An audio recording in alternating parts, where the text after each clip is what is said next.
So their rule was not about the court of misconduct, so indiscipline, lackadaisical order. If you look at all these words that you have received in the witness or all along this trial, what one word would you say this time that the Court of Appeal is saying that you are free? Well, all that I can say is that my enemies and detractors have been put to shame. I've been vindicated, and all those allegations that they level against me, trying to dent my integrity because of the conduct of the crooked Attorney General of Edami. It doesn't work. I've been vindicated by the law of the appeal court. I've always said that I'm an innocent man and I'm being persecuted for false charges. And the Court of Appeal has vindicated me on that stand that I've always been saying. What would you say did the magic for you in all this trial? What moment would you say stood out for you that did the magic? Court of public opinion, or it was not about the recording, because the recording didn't surface at the Court of Appeal. So that cannot be the issue. It was purely based upon the evidence that my lawyers presented at the Court of Appeal as against what the High Court Judge Efia Sewa ruled on my submission of no case. So, and that was what we went in appeal, and it was upheld. Well, if you look at what is happening now, the Court of Appeal is saying that you've been acquitted and discharged, but the Attorney General has another option to go to the Supreme Court. Would you be surprised if they activate that? Oh, that is his prerogative. He's Attorney General. He can go to the Supreme Court, and even after the Supreme Court ruling, he can still go for review if he so pleases. It's a legal process. And I'm a combatant, I'm a warrior, I'm ready for every battle. So if you want to go to the Supreme Court, I'll meet him there. If you live here, what would you say to your lawyer and what would you say to your wife? Well, since you've asked this question, I want to use this opportunity to thank all the lawyers that in various ways contributed to this victory. In fact, starting with lawyer Rindo Sam, and then lawyer Ampakosa, and then lawyer Thomas Obin, who was just around here, and then also my current lawyer, lawyer Tadio Sori, and then lawyer Bafo Isha, and all the team that contributed in diverse ways. Those that were working behind the scene, getting cases for my lawyers, reading cases, and then working behind the scene. You may not see their faces, but they were really doing their work behind the scene. Well, we may not see their faces, but at least the faces of these persons who were acquitted and discharged, we have seen their faces right from Tuesday to date. In fact, this case has been running for over 2.5 years now. Well, is this the end to this ambulance trial? Has justice been served? Or there is a case of an appeal that can be sustained at the Supreme Court? That's the path that the Attorney General and Minister of Justice, Godfrey Yeboah-Dame, has decided to take. Well, that appeal has not been filed as yet, at least as far as we do know. They're still studying the judgment by the appeals court. But this morning, this judgment by the appeals court is going to be the basis for a very, very important conversation here on Key Point, because this issue is key to our jurisprudence, especially because of a number of the things that has happened during this trial. May 23, 2024 is a date that can never be forgotten in this trial if we're talking about it. That was the day that Richard Jakpa, the man third accused, indicated that the Attorney General had been calling him at odd hours, putting pressure on him to implicate Atoforse, the first accused and the minority leader.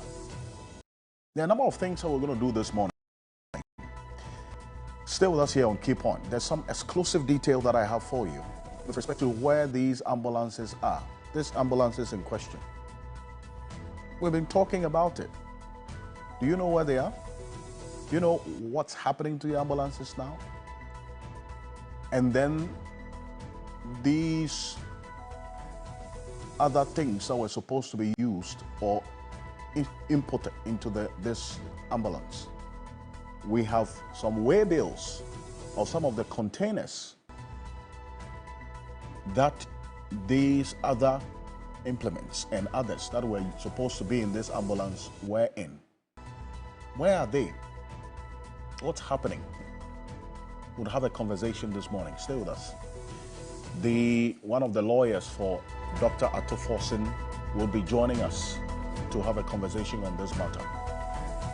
Good morning from our studios here at Tadesawe in Accra. Welcome. This is Key Point here on TV3.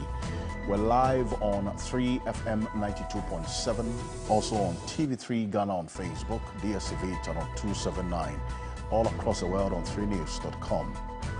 Here on Key Point, we discuss the most topical issues of the week with a well-informed panelist. Let me just remind you, we're very, very interactive as well. Share your thoughts, views, comments, and opinions with us and read out to you to the rest of the world. Apart from this, Service Ghana Auto Group Limited. Does that name ring a bell?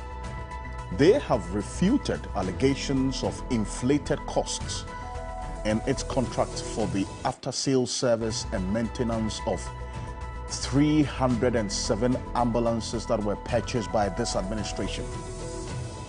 There's a statement that was released by the company on Thursday. They responded to claims by the Member of Parliament for the North Tongue constituency, Samuel Okujeto Ablakwa, who alleged financial impropriety surrounding the procurement and maintenance of these ambulances. They have been mounting a spirited defense.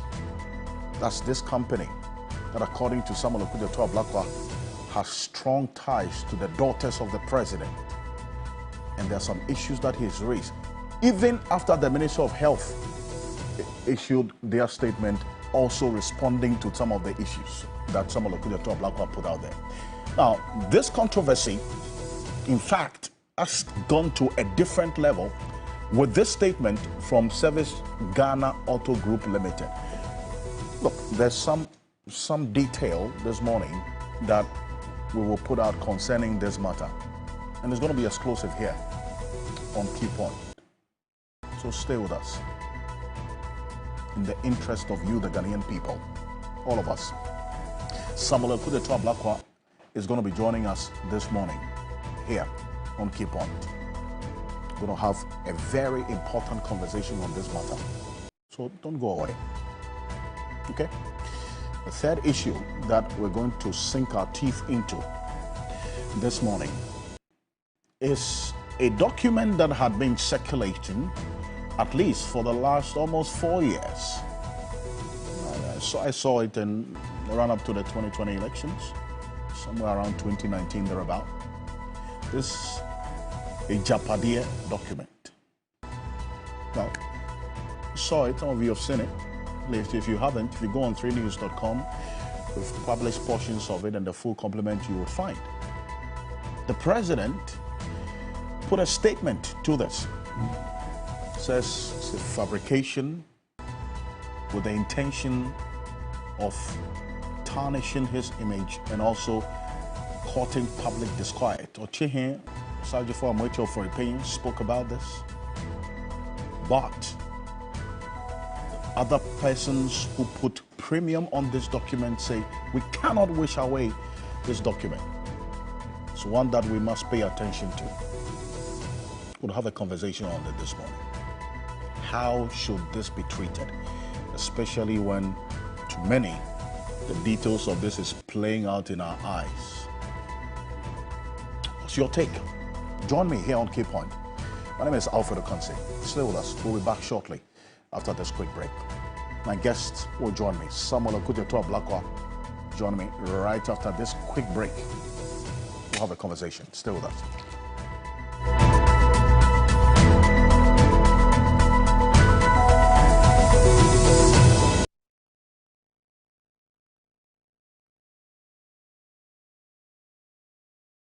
moment has arrived. Closer to your champion. Second is a mini, 100-meter sprinter. Patrick Chinyemba, flyweight category. DMX racer. Stay connected for every medal moment from the 2024 Paris Olympic Games. Get closer to your champions with Supersport on DSTV, the home of entertainment. PB Entertainment, in partnership with Cartel Multimedia, presents Atar Ayi, the Jamestown Gangster. I had an event, and someone recommended Chef Smart. I told him that I have 5,000 guests to feed. The D-Day came. He fed only 50 people. Smart! Chef Smart! Tapoli! Babi! Where? I beg. That means it's true.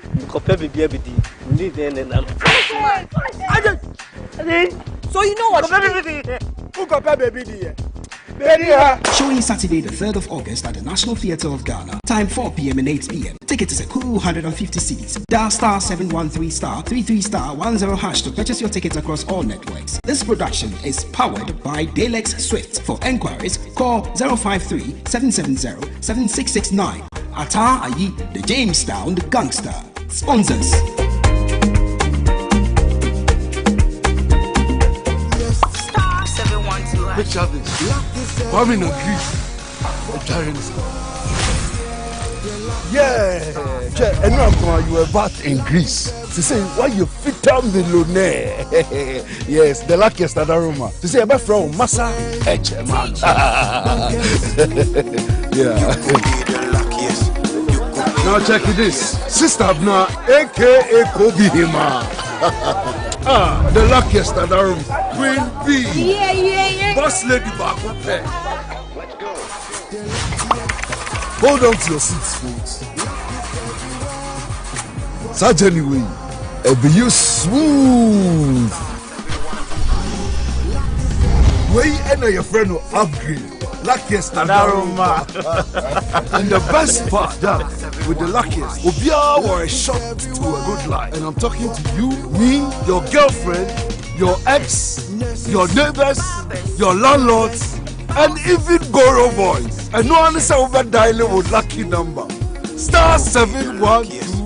No. Coswato ticket to win in the community draw or the grand draw on the 30th of November 2024. The luckiest is regulated by the NLA on the Caritas platform, not for persons below 18 years. TNCs apply. Dreaming of Asia with your family? Let's make it happen. Join Global Wings Travel and Tours for a 9-day all-inclusive tour of Malaysia and Singapore from September 9th to the 18th, 2024. Experience the best of Malaysia and Singapore. Visit famous tourist sites in both countries. Take car cable ride, try local foods, and relax in luxurious hotels. This incredible package includes return air ticket, Malaysia visa facilitation, 9 nights in a 4-star hotel, daily breakfast and dinner, all taxes, airport transfers, and travel insurance. Join Global Wings this September and create memories that will last a lifetime. Book now by calling or WhatsApping 0553 688 398 or 0550 188 181.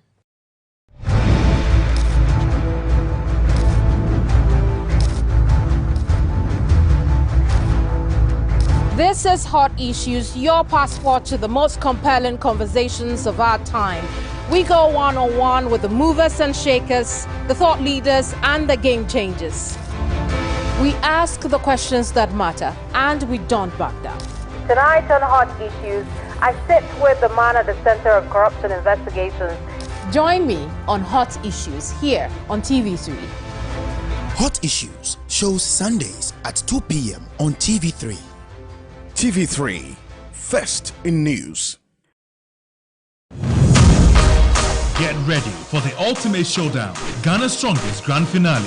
Date is August 4th, 2024. The venue at the Legon City Mall. Time is 3 p.m. sharp. Get ready for an electrifying experience as we reach the pinnacle of strength and determination at the Grand Finale of Ghana's Strongest. Meet your finalists. Abbas Salou, also known as Fit Salou. Bismarck Simpson, aka Venom, Ebenezer Amos, aka Chillin'. Female contestants: Charlotte Chawe, Gifty Amuzu, Doris Nate. Bring your friends and family for an unforgettable day of excitement and celebration. It is free. Ghana's strongest. The power to do it. Brought to you by Deluxy Acrylic Paint, Kivo Foods, Drugnet, Mixi Choco, Channel Hot, Frutelli Calipo. This week, Ghana's most beautiful graces the runway. Our beautiful queens will walk with elegance in a fashion extravaganza like no other. But what will they wear? Who will impress the judges with their poise, confidence, and sense of style? Tune in to Ghana's Most Beautiful this Sunday at 8 p.m. to find out. Don't miss the fashion show of the season. Ghana's Most Beautiful. Ghana's beauty, Africa's pride.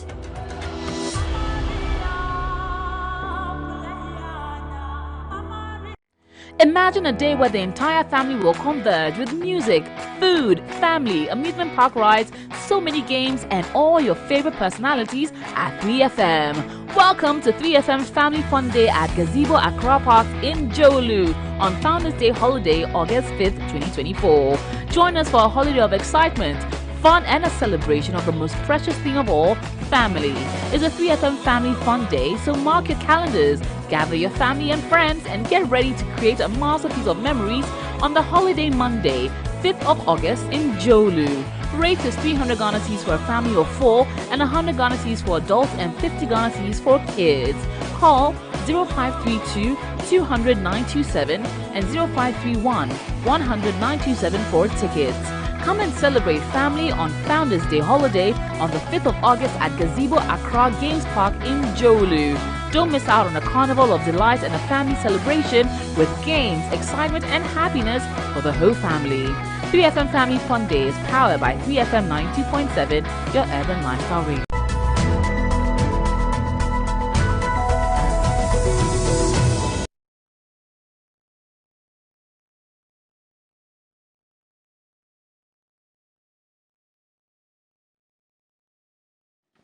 Welcome back to Key Point here on TV3. We're live on 3FM 92.7, also on TV3 Ghana on Facebook, DSTV channel 279. We're all across the world on 3news.com. You want to share your thoughts, views, comments, and opinions with us on the issues that we're going to talk about this morning. A quick reminder as well that we are live on a number of radio stations across the country. Welcome to Key Point. And also, we are very, very interactive. You want to share your thoughts, views, comments, and opinions with us. And we'll read out to you and to the rest of the world. My name is Alfred Ocansey. This morning, the Minister for Local Government, Martin Ejaimen-Sarkosa, visited the Parks and Gardens office here in Accra, Switchback, because of certain or some documents that the member of parliament for the North Tongue constituency, Samuel Okujeto Oblako, had put out concerning that land, that it had been sold or taken over by a private developer. That was not disputed because, at least per the what we saw, there were 2 containers on that land. The minister acknowledged that indeed there's somebody there. And he said the person is an encroacher with no political ties, so we should treat it as that. That when encroachers encroach on lands, it has nothing to do with politics. True. But the fundamental question is how someone that's an encroacher can have the boldness to move and take over Parks and Gardens lands without any powers. What has happened to this encroacher? If indeed he is an encroacher, has he been arrested? We haven't been told that. This, as far as we do know, unless the man who has joined us has some information that this encroacher has been arrested. And that's where we are starting this conversation with. And we'll dovetail into the latest with this ambulance spare parts this controversial contract for the maintenance of these ambulances. Today we have a lot of ambulance conversations, from ambulance spare parts deal to ambulance trial. And guess what? You and I are still struggling to have access to the ambulances in the midst of all this. Samuel Okudeto Ablakwa is Member of Parliament for the North Tongue constituency. He is the chairman of the Assurances Committee of Parliament. And he's still the ranking, or now you've been made a member of the Foreign Affairs Committee of Parliament. And he is the chief interceptor of a number of documents and other issues that we've talked about this morning and throughout the week. Samuel Okudeto Ablakwa, it's good to have you. Good morning. Hi, good morning, Alfred. Good to see you. It's good to see you. Good morning to all our distinguished viewers. Indeed. Also, let me acknowledge the presence of Honorable Yabuabia Samoa, former Member of Parliament for the Adenta constituency, a private legal practitioner, and also one of the senior advisors to Alan Kojo Chemanting, the leader of the Movement for Change, and a former anti-corruption, you're still anti-corruption crusader. So, welcome. Good morning to you. Mr. Ocansey, why did you use former and decide to withdraw? I'm sorry. Are you implying I'm corrupt now? No. I mean, that's why I revised. Once an anti-corruption crusader, always an anti-corruption crusader. Your life demonstrates it. Integrity is important. Good to see you. That hasn't changed. Also, welcome joining us on Zoom, and because it's out of the jurisdiction, a number of you asked of him last week. Lawyer Martin Pebble is a private legal practitioner. He is a leader of one or three individual bond owner groups and the convener of the Kumipreko demonstration. Council, good morning. Welcome. We'll rectify the connection with, at least you've seen him. Lawyer Martin Pebble is joining us.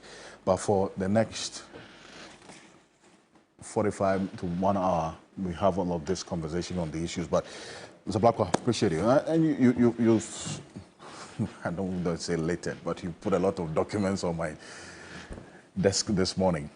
First of all, this Parks and Gardens matter that you put out there, the last time you were here, the minister visited that place. And he said, yes, indeed, there's an encroacher. But then again, the person has no political, ties. So let's treat it as that. Has this encroacher been arrested? At least, based on what you know. So, you are right that as part of the anti-state capture campaign, I listed a number of prime lands, public lands, that have been sold or are being sold. One of those key prime lands I talked about is the Parks and Gardens lands in cantonments and in Wa. After the expose, I proceeded to file an urgent question in Parliament, which was duly admitted by the Right Honourable Speaker, who is the sole judge for the admissibility of questions in Parliament. Parks and Gardens is a department under the local government ministry. And so the appropriate minister to come respond to questions about the status of the Parks and Gardens land is the local government minister. Not the lands minister? Yes, so I directed my question at the lands minister. Sorry, the local government minister, pardon me. And the local government minister came to Parliament on the 4th of July, 2024. And I have the official report here, the Hansard here. And the question specifically was Mr. Samuel Okudeto Ablakwa North Tongue. The Speaker, I beg to ask the Honourable Minister for Local Government, Decentralization and Rural Development what the Ministry is doing to protect lands belonging to the Department of Parks and Gardens in Accra and other parts of Ghana. Mr. Speaker, this is because of recent claims by some private developers of having secured title to the Department of Parks and Gardens lands, particularly within the cantonments area. In the minister's response, if you pay regard to column 19 of the Hansard, the minister said, quote, in the particular case of the Department of Parks and Gardens land in cantonments, the recent claimant of the portion of the land indicated that he acquired a title to the land in contention, but could not produce same after he took the matter to court. I see. The court subsequently dismissed the case and requested the plaintiff to re-enter the case with the proper documentation. The Speaker, our checks, however, revealed that the claimant did not have any valid documentation to the land. I wish to state that the land in question has a valid certificate of allocation dated 2nd October 1952 to the Department of Parks and Gardens. Mr. Speaker, the Land Use and Spatial Planning Authority, LUSPA, had in 2022 cautioned the general public to stay away from the use of the land for any private development purposes. Pursuant to the Land Use and Spatial Planning Act 2016 and its regulations, as well as the Local Governance Act, the usage of green belts, gardens, and parks cannot be altered except through Parliament. In this regard, the Ministry is working closely with LUSPA to ensure that all the developers and citizenry adhere to the planning and development permitting processes under the purview of the Metropolitan Municipal and District Assemblies. Unquote. So this was the local government minister's response, stating clearly.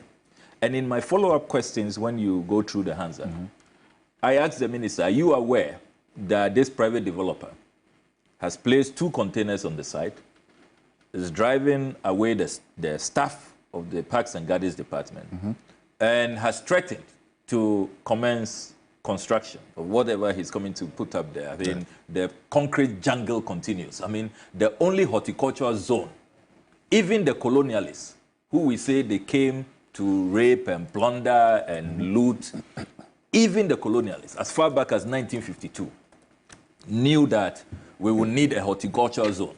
We will need a green space for our well-being, for the quality of our life, so that we can have, you know, a good ecosystem for survival, even the colonialists. And it has been preserved since 1952. So how on earth does a private developer gather so much courage, the effrontery? Staff of Parks and Gardens go to work, and they suddenly find these containers, and they are told that they have to prepare to move out, that the place has been sold. Now, interestingly, the local government minister promised us in Parliament that in a few days, he will go move out those containers from there. I followed up on a field inspection, and I confirmed that the local government minister has done exactly that. And indeed, I issued a public statement commending the local government minister, the Honorable Martin J. Mensah-Kosa. Yes. And to be very, very honest with you, he is one of the ministers in this government I have enormous respect for. In this state capture matter, all the investigations I have done, he has been on the side of the masses, of Ghanaians, fighting this. But I cannot say same for the Lands Ministry, and particularly the Lands Commission. Will you believe that weeks after, the Lands Minister issues a statement and is attempting some political equalization, saying that, oh, you know, the processes for the sale started under NDC. And so what? And so what?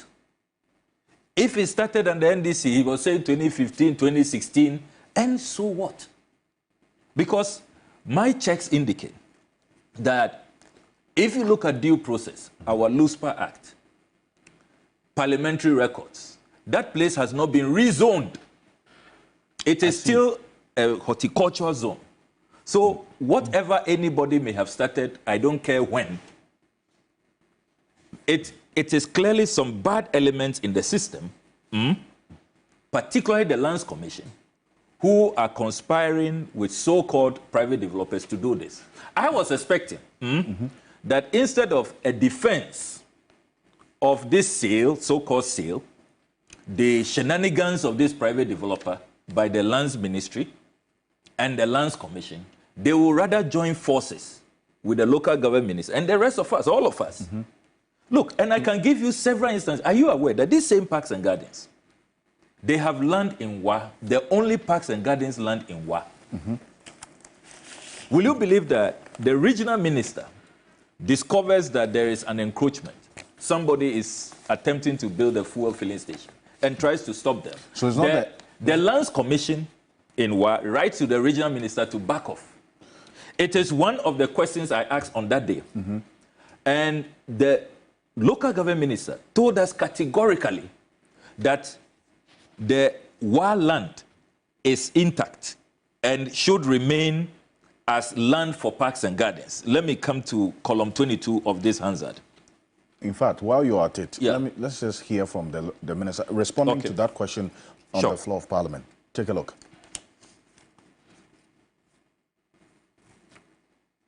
Respective regional lands commissions to take necessary steps to protect all lands belonging to the department. Mr. Speaker, to physically secure these lands, the ministry is taking measures to provide fencing by walling the lands to prevent any encroachment.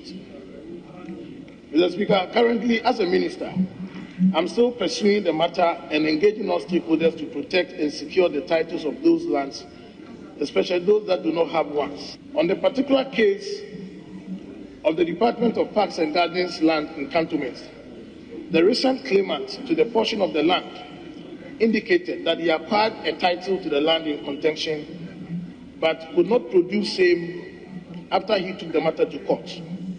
The court subsequently dismissed the case and requested the plaintiff to re-enter the case with a proper documentation. Mr. Speaker, our checks, however, revealed that the claimant did not have any valid documentation to the land.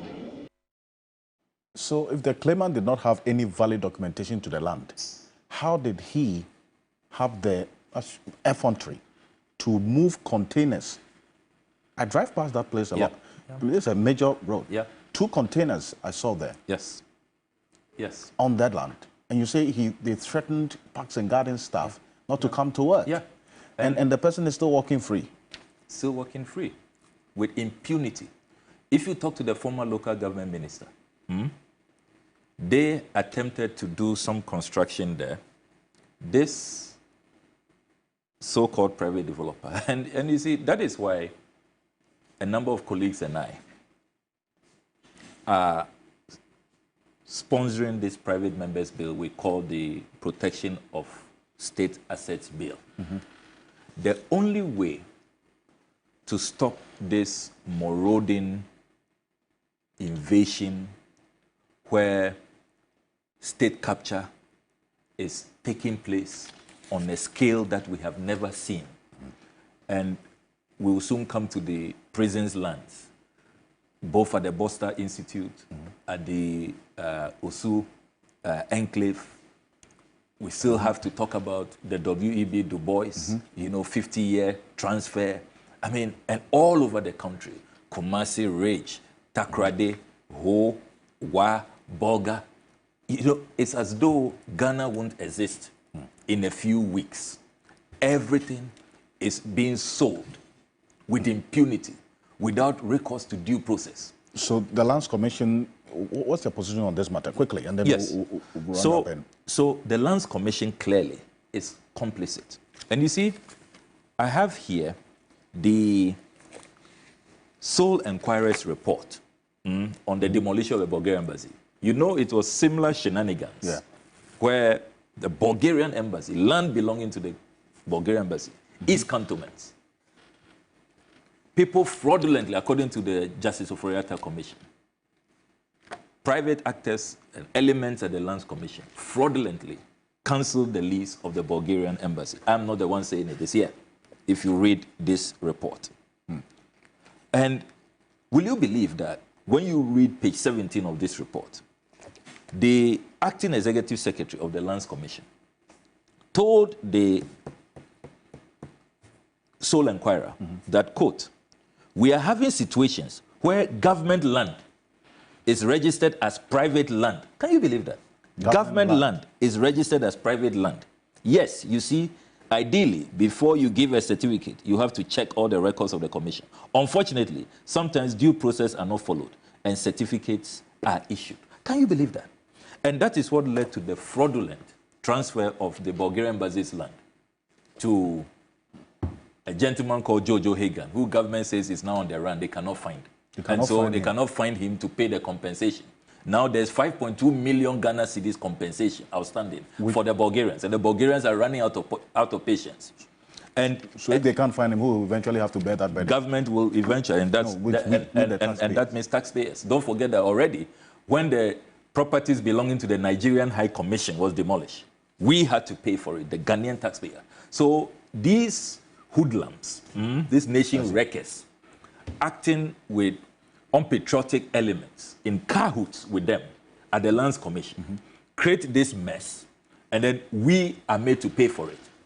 Now you have the sole inquirer in a commission of inquiry discovering that there are unpatriotic elements at the Lands Commission. Do you know that as the prison service currently is in court battling to protect the Buster Institute land, the Lands Commission is giving evidence against the Ghana Prison Service? Can you believe that? The Buster Institute? Yes. Yes, at Roman Ridge. At Roman Ridge. They are in a battle of their lives. And I salute the Ghana Prison Service. Because they are all appointees of the president, but they have stood firm. Because they are fighting a very powerful person, the senior advisor to the vice president, Professor Piedu. He says that that land belongs to him. He bought it in 2005. President Kufuor said they should give it to him. And is battling the Ghana Prison Service. But will you believe that the Lands Commission, instead of aligning with the prison service, I have the court documents here. They have gone to court to say that the Ghana Prison Service should back off. And there are several of these instances. That is why this week we summoned the Lands Minister at the Assurances Committee to come tell us what has happened to the question we filed 2.5 years ago on the need to provide a full list, a comprehensive data on all public lands. If you read Article 257 of our Constitution, Article 257(1) is very clear. It's not ambiguous at all. It says that all public lands in Ghana shall be vested in the President on behalf of and in trust for the people of Ghana. So the lands belong to us. The president only holds them in trust on our behalf.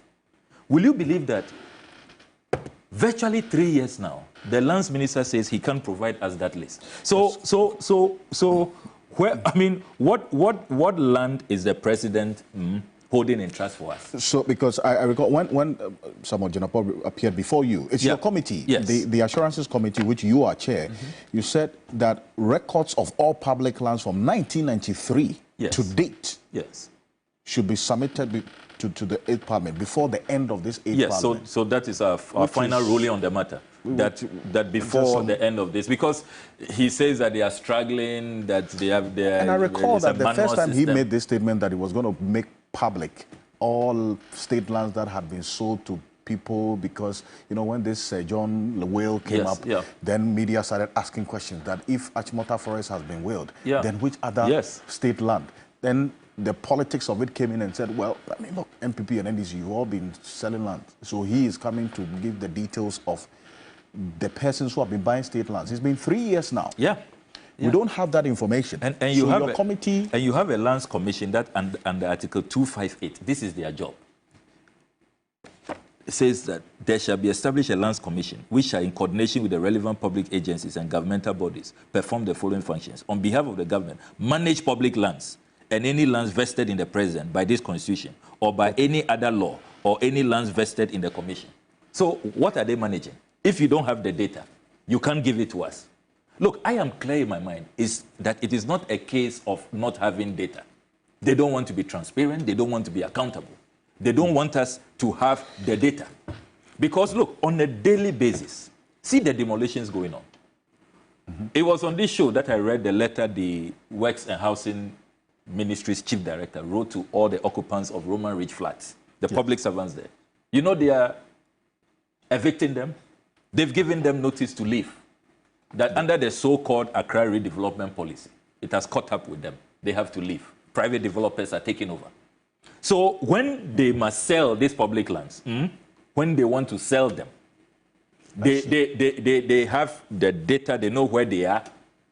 They move in quickly, evict people, distinguished public servants who are serving this country diligently. They just throw them out. Meanwhile, it is for good reason that all of these land banks were acquired. As far back, sometimes during the colonial era. I see. When would the current generation of political leaders also acquire land banks for future development? Look, Ghana is not coming to an end. There is no Armageddon where this country probably will be dissolved. I haven't heard about that. So we will need land for hospitals. We will need land for factories to create jobs for the young people of this country. We will need more bungalows for public servants, for civil servants, for nurses, for doctors, for teachers. And yet the current generation of leaders, this current government, is all about selling. When you ask for accountability, where are the public lands? How many have you sold? How many are left? Then you hit a cul-de-sac. They don't want to give you the list. Meanwhile, under the Constitution, you are supposed to be managing this on our behalf. So if you say you don't know, you don't have the data, you are struggling to compare that, what are you managing on our behalf? Should you be in that office? Should you remain in that office? I mean, what's going on in this country? Well, see, and these are the deliberate, secrecy, shadowy conduct, haziness, opacity. Then it allows for all kinds of, miscreants to play in the dark spaces. And that is what led to the demolition of the Bulgarian embassy, demolition of properties to the Nigerian High Commission. Parks and Gardens is going. Now, do you know that the Parks and Gardens land in Wa, the fuel filling station developer, says that he legitimately acquired the land from Lands Commission. He has gone to court seeking to injunct the local government minister from demolishing the fuel filling station. And you have the Lands Commission supporting the private developer against the local government minister. The Minister for Lands actually issued a statement saying that it has been rezoned. I mean, when the Lands Minister knows that under the LUSPA Act, you cannot do any rezoning, particularly of our green spaces, without parliamentary approval. So who did that illegal rezoning? So this matter never came before Parliament? Never. I mean, so look, the nation records, the state capture is on a scale. Look, just walk around. Go to cantonments, go to Ridge. Bungalows on a daily basis are being demolished. And in their place, all kinds of high-rise, humongous structures that the public servants are dislodged from. Judges are dislodged from. They are not even given a quota. I mean, what is happening? Why are we doing this to this country and to the next generation? The young ones coming after, what would they say? Look at how we read the history of this beautiful history. 1952, we acquired this for Parks and Gardens. 1930-something, this was acquired for forests. 1948, this place was acquired, preserved for horticulture zone. When are we also going to be acquiring and protecting, preserving for the next generation land banks for future development? When? See, and I need to move on to the other issue, because now, on this matter, your committee, the Assurances Committee, has given a deadline to the Minister for the Lands and Natural Resources to provide the details of these public lands between 1993 to date, to the 8th Parliament, before this 8th Parliament ends. So we have a deadline to work with. If that doesn't happen, we'll know what to do. But and Alfred, I need to emphasize that I'm totally disappointed in the President. For what? Because at the end of the day, under Article 257, this is his job. He is the one, he should be accounting to us. You are just a trustee on our behalf. And then you have your ministers at cross purposes, your appointees. A few are trying to salvage what is left. The rest are conspiring with so-called private developers. And only God knows, because the kind of power, if you see what has happened to even the judges' bungalows. You mentioned that. You know, the audacity that these so-called private developers have, even when there's an injunction. Do you know that the judicial service ran to court, secured an injunction against demolition of their bungalows?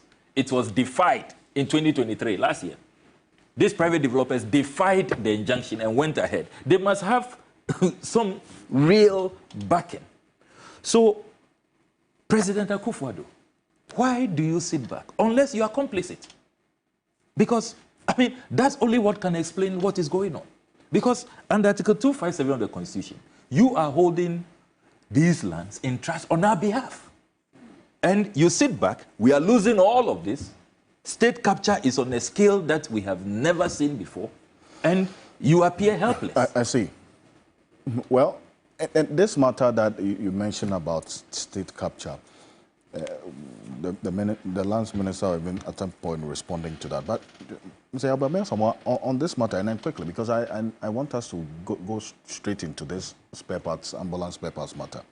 I'm thinking that if indeed it was a case that there's an encroacher on Parks and Gardens, it's Parks and Gardens land, and the minister acknowledges that there's an encroacher, there's no news of the encroacher, because encroaching is a crime, it's illegal. There's no news of this encroacher being arrested. Encroacher moves 2 containers to a land that he doesn't have legal claim to, and nothing happens. So I'll be asking a quick one on this. You see, thank you very much, and greetings to my fellow panelists.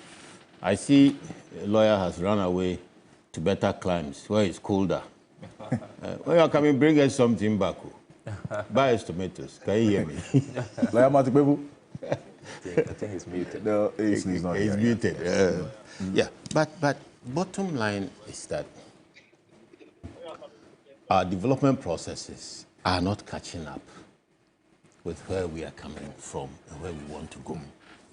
Land, real market values have jumped through the roof. Land has become a commodity, which it wasn't at the time when it was being acquired in large tranches for the institutions, for the educational institutions, for prisons, for... At that time, where was Accra? Indigenous Accra was along the coast, and even modern Accra was today Newtown, right? Ridge and all those places were reserved for foreigners. Now, when we came into government, and that's the problem, the structure of government has been such that government has been babysitting all of us. There's a perception and assumption that if you are not in government wielding power, you don't have any capacity. And government is piloting us all forward whilst we look on helplessly. So you must look at the genesis of this problem and realize the extent and scale of abuse. And realize it cannot only be stopped by merely arresting the purported encroacher. On the, what do you call it, that place? But it sends a signal. Yeah, but I'm coming. The signal should be a comprehensive policy, and that's where I agree with Okuchetu when he says the lands minister should come forth, because it is his duty. Parks and Gardens happens to be under local government, but yes, overall, Lands Commission is under the supervision of the Ministry of Lands, and the duty to manage public lands is within that ministry's purview in terms of policy. Actual implementation rests with the Lands Commission. But let's look at it. How do we get to the point where we commercialize, we make land a commodity, and it's gotten away, it's being abused heavily? This is from the infilling policy. And this was part of the liberalization process in the late 80s into early 90s, when there was liberalization, the introduction, real introduction of liberal policies, because the World Bank and the IMF insisted that the government had to liberalize. In liberalizing going forward, government then decides that as part of divestiture, there was divestiture in the 80s, late 80s, divestiture, which resulted in the beginning of the land grab, because most of the divested areas had large tracts of land. You remember the hotel in that area? The Lands Commission area, Star Hotel. Do you remember Star Hotel? Okujeto, do you remember Star Hotel? You remember that it was turned into private residences as part of divestiture? Because somebody acquired it, a Ghanaian acquired it, a member of the government. It was internally sold. A member of the government acquired it. Even later there was a problem, and it turned out that late President Rawlings's, the current then First Lady, now former First Lady, Kwedu Ajimai Rawlings, had gone into partnership with some private investors, and they had acquired the land, and there was a struggle between the private investors and her later on parts of the land, and that's how come they never finished developing that place. But you had a situation where divestiture implementation led to insider dealing, cronyism, insider trading, and then the marketization, the commercialization of land came up. And from there, we got to the point where we talked about infilling, the infilling policy, where private developers were invited to take over large, the colonial master used to put bungalows on 1 acre lots of land. Huge places with empty spaces. Some of the bungalows were rotten and otherwise. So government decided then, under the Rawlings administration, that it was important to redevelop areas and give more civil servants new housing. So private investors were brought in, developed this, and the quid pro quo was that give us another set of houses, so that instead of paying us for this, you rather build houses. So in the beginning, it appeared as if it was working well, because I recollect that I even represented a client in one of those transactions way back, where he got 4 acres of government bungalows and built several flats and high-rises for the use of the government elsewhere. But then, as we speak, it has been totally abused to the extent that they've even forgotten about the infilling policy. They're simply walking in and taking over properties, demolishing government left, right, center, and it has become a source of major corruption in this country, acquiring government lands. Because those properties, the difficulty is that in the infilling policy, the lands are given away virtually cheap. They are not given away at market price. So if you're a lucky beneficiary, you make a major profit immediately. I mean, if you acquire prime land in rate at, say, 500,000 cedis, and you're able to sell it for $4.5 million or $1.5 million or $3 million, you can imagine. So access to this market has been corrupted and politicized heavily. And also because there isn't any institutional backing or accountability measures. But the way I want to go is to look forward. Because yes, the lands are vested in the president for all of us. What do we do with them? Because it's inevitable that as population grows, as needs grow, we have to evolve. So how are we evolving? So it's obvious that we are evolving in the wrong direction. How do we structure the evolution so that it is responsive to the needs of the majority rather than beneficial to the few who are politically connected and who have access to resources that are way beyond the rest of us? Because if it is government policy, if it's public property held in trust by government, the government must account for that trust. And the only way the government must account for that trust is to build structures, rules, regulations that will give all the population reasonable access. And if they are being sold, that the government will benefit from the sales. So I think that the reinvestment may be necessary, but in terms of pricing and access, they must be transparent. How come somebody puts a container on Parks and Gardens land, and we can't fine him anymore.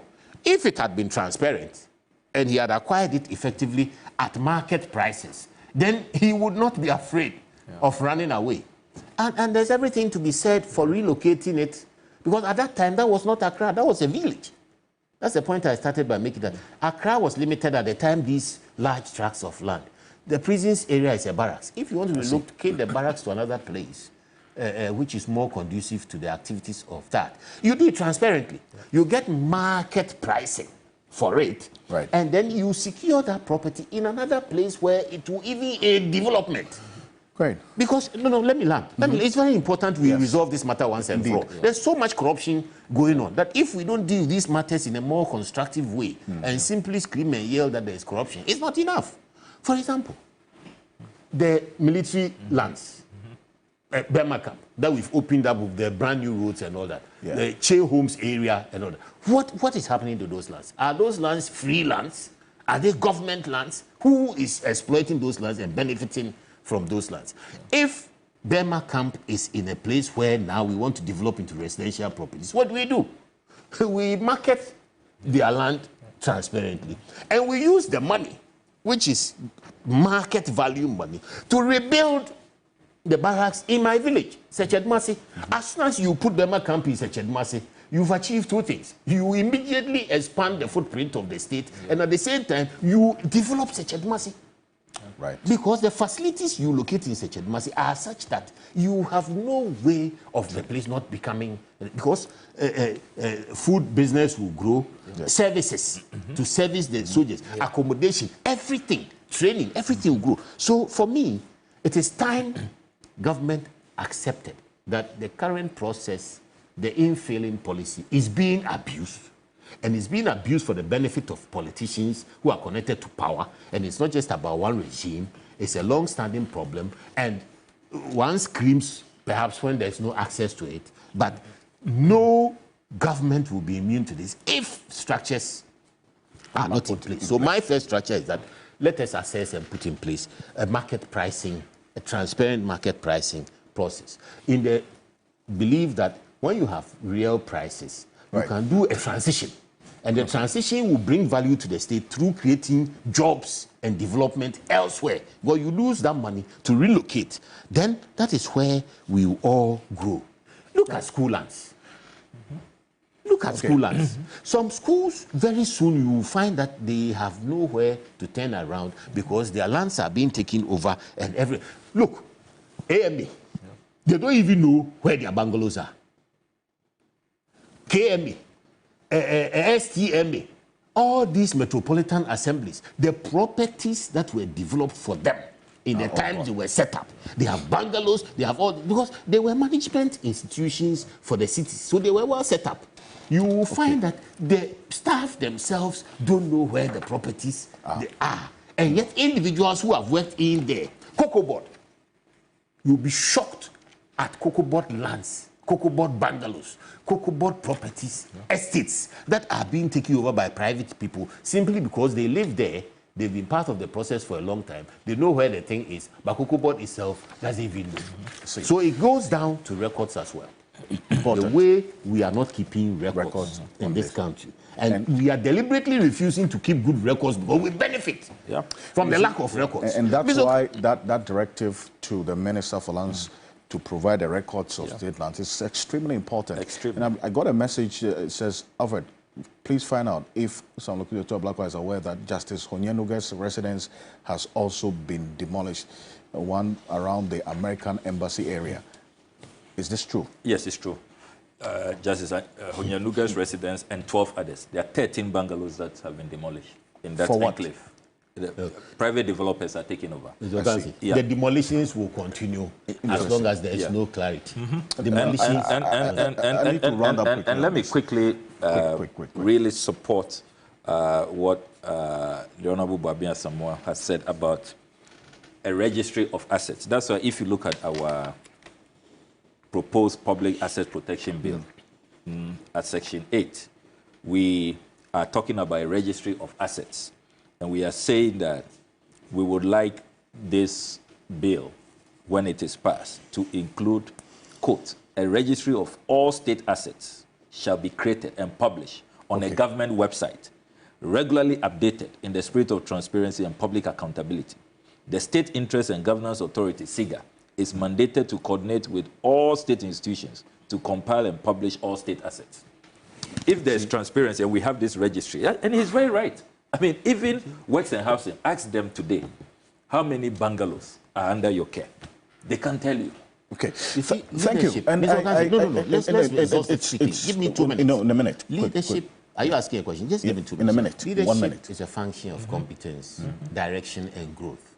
This policy need not be negative on the country, because it is actually an instrument for social development and growth. Because if you want to change the user of underutilized lands in the center of Accra, you can transfer the benefits of that usage elsewhere outside Accra.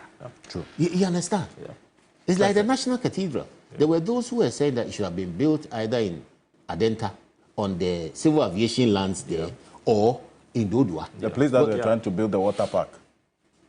Yeah. That place. That is over 600 acres of lands that belong. And that will have avoided all the demolitions that took place. Look at the prime properties we demolished. Judges Bungalows, Judicial Training Institute, Scholarship Secretariat, Passport Head Office, Mali Ambassador's Residence, Waterstone Realty Apartment Complex. All of this, including Comsys IT, all demolished. Some are in court demanding compensation. Rightfully so.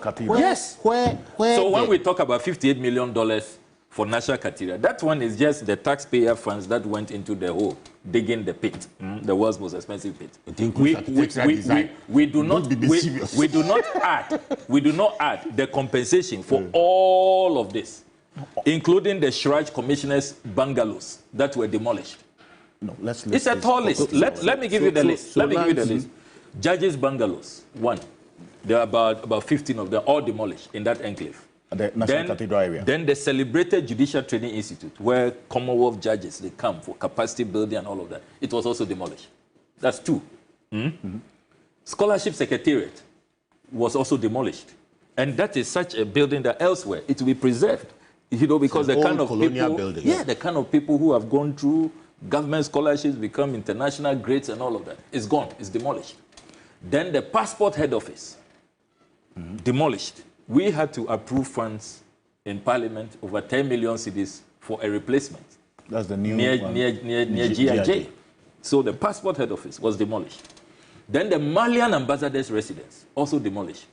They have now found some land for him at airport. He's waiting for full compensation. Can you believe that? Malian Ambassador's Residence, demolished. Then bungalows belonging to Shraj, demolished. Then Comsys IT firm, their headquarters, was also in that enclave, demolished. Then there was an apartment complex known as the Waterstone Realty apartment complex. That's created jobs and all of that. They are in court, demanding about $6 million in compensation. So by the time you add all of that, the compensation, the replacement of all these buildings, do you know that the judges, we had to rent for them in cantonments, and we started new construction for them. Look, the way even the eviction was done, it was so crudely done that we lost an appeal court judge who was asking for just a few days because the wife had gone through surgery. Justice Said, he resigned. It was a loss to Ghana because he had been awarded by the GBA not too long ago as the most, transparent judge in terms of integrity and all of that. We lost him. He was so upset that why? I mean, why should I be so crudely evicted? No ample notice for National Cathedral, which has become, So this is the list. That same Parks and Gardens land, it's going to cost us hundreds of millions of dollars to replace all these structures and to compensate all these people. Do we realize that a moment of madness? The new Russian embassy. Yeah. The new Russian embassy. Yeah. Is it on Parks and Gardens land? No, it's just by it. Is it on it? No. Was that land unencumbered? Yeah, it was. It was government land? Yes. Okay. So it goes to reinforce the fact that there will be development. Government land within metropolitan Accra, the mega city of Accra, will have to be rezoned properly. And therefore, if you are going to give away parks and gardens land for rezoning purposes, there must be market value. I just want to insist that we must have processes and structures for this transition. Because the transition is inevitable. But if we pretend that we can keep those lands as they are, they will always be stealing. But there I disagree. There are some that ought to be preserved. But that's part of the transition. Because the capital, despite the it's economic like Central growth Park, and all New York of that. Central Park. Yes. They have a huge center of the city. You go to New York, you go to London, they have Hyde Park. So that is why, at the center of London. That is why so there's nothing wrong in preserving. It's not wrong. Yeah, a green space. Let me land. Do you know Achimota Forest? Let me land. They are back at selling portions. Let me land. Achimota Forest. Let me land. Let me land. If you are preserving, it's part of the transition. Well, we have to be certain about the portions we are preserving and not touching. Exactly. Because if you don't have a clear policy about the ones you are preserving, because the city must breathe. The city breathes through its parks. So you preserve Achimota Forest, you preserve land, parks and gardens, you preserve this place. But where are the others? What if there's a bungalow of 1 acre? With a small decrepit building on it, it may be difficult to preserve. But who gets access to it? Faceless people cannot acquire it for a very small amount of money to the state and benefit heavily in the open market at the expense of the rest of us. So there must be a clear policy that elicits market value for this transition, for the state. For the state. And a relocation which is beneficial in the sense of developing other less developed parts of the country. Point well made there. It's important indeed. And thank you, We're rectifying the connection to Lawyer Martin Kpebu. But a number of messages on this. Says, did I just hear someone could talk about the resumption of the sale of Achimota Forest lands? Okay, yes, he mentioned that. And then also this one here from Dr. Kwame Asansi says, with all these monies that have been sunk into what Okujato Ablakwa describes as the world's most expensive pit at the National Cathedral site, and the compensation that has been paid and being paid and yet to be paid, who bears the cost?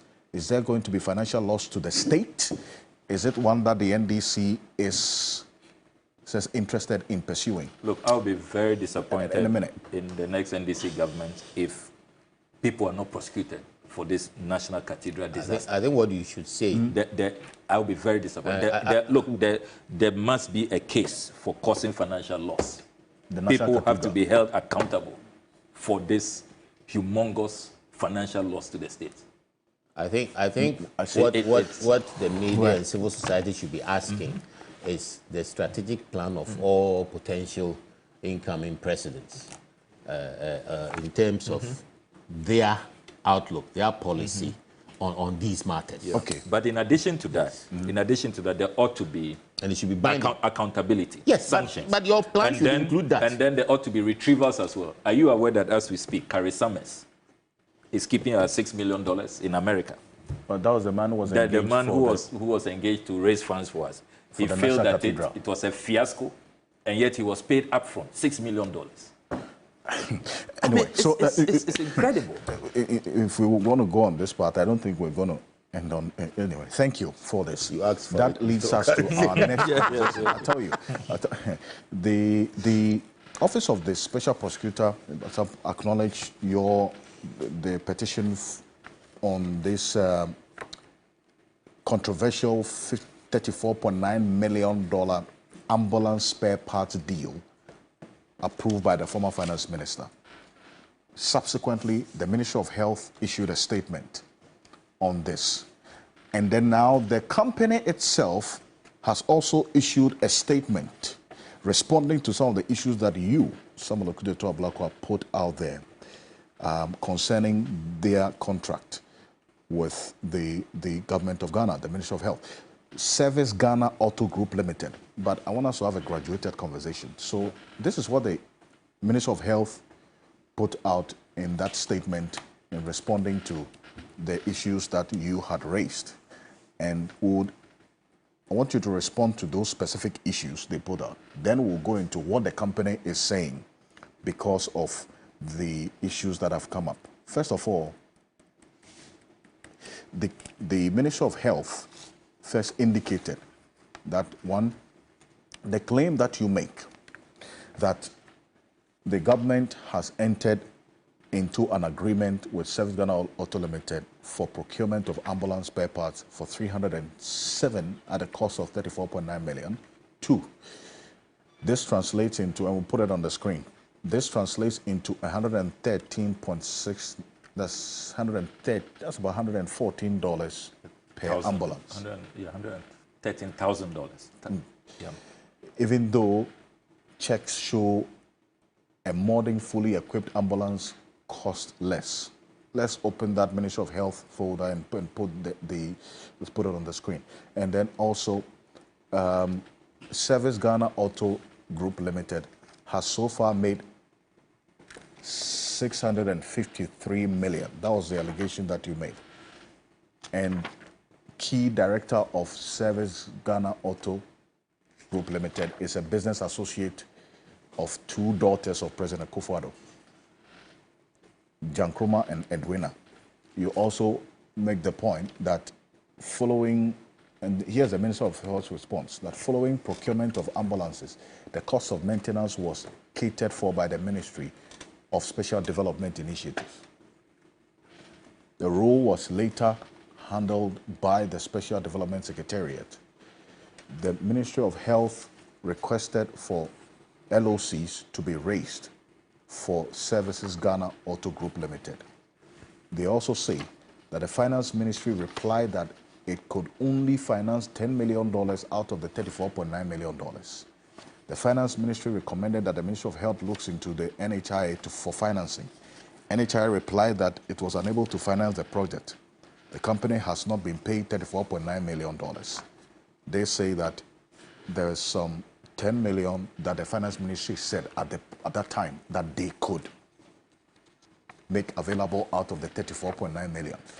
Eventually, the Minister for Health, Dr. Bernard Okoboy, appeared before your committee, the Assurances Committee, and you asked this same question on this ambulance spare parts deal. I want us to hear the Minister as to whether some $10 million has been paid as we speak or not. Take a look. Of the public interest. I spoke to one of the deputy governors who have a working relationship when I was at health insurance. And the deputy governor made me aware that this is lodged with them, but not even $1 has been given to the provider. She used some terms, like I said, I'm not a finance person, that it is actually a letter of credit, that it is when the provider has actually performed, supplied parts to certain tunes and supplies the work executed, that they are empowered to pay for the work done. And so the governor had made me understand that they have it with them, but they've not paid. Again, the processes, controller to BOG saying we've not paid any amount. All these are trails which as state actors should be willing to give information.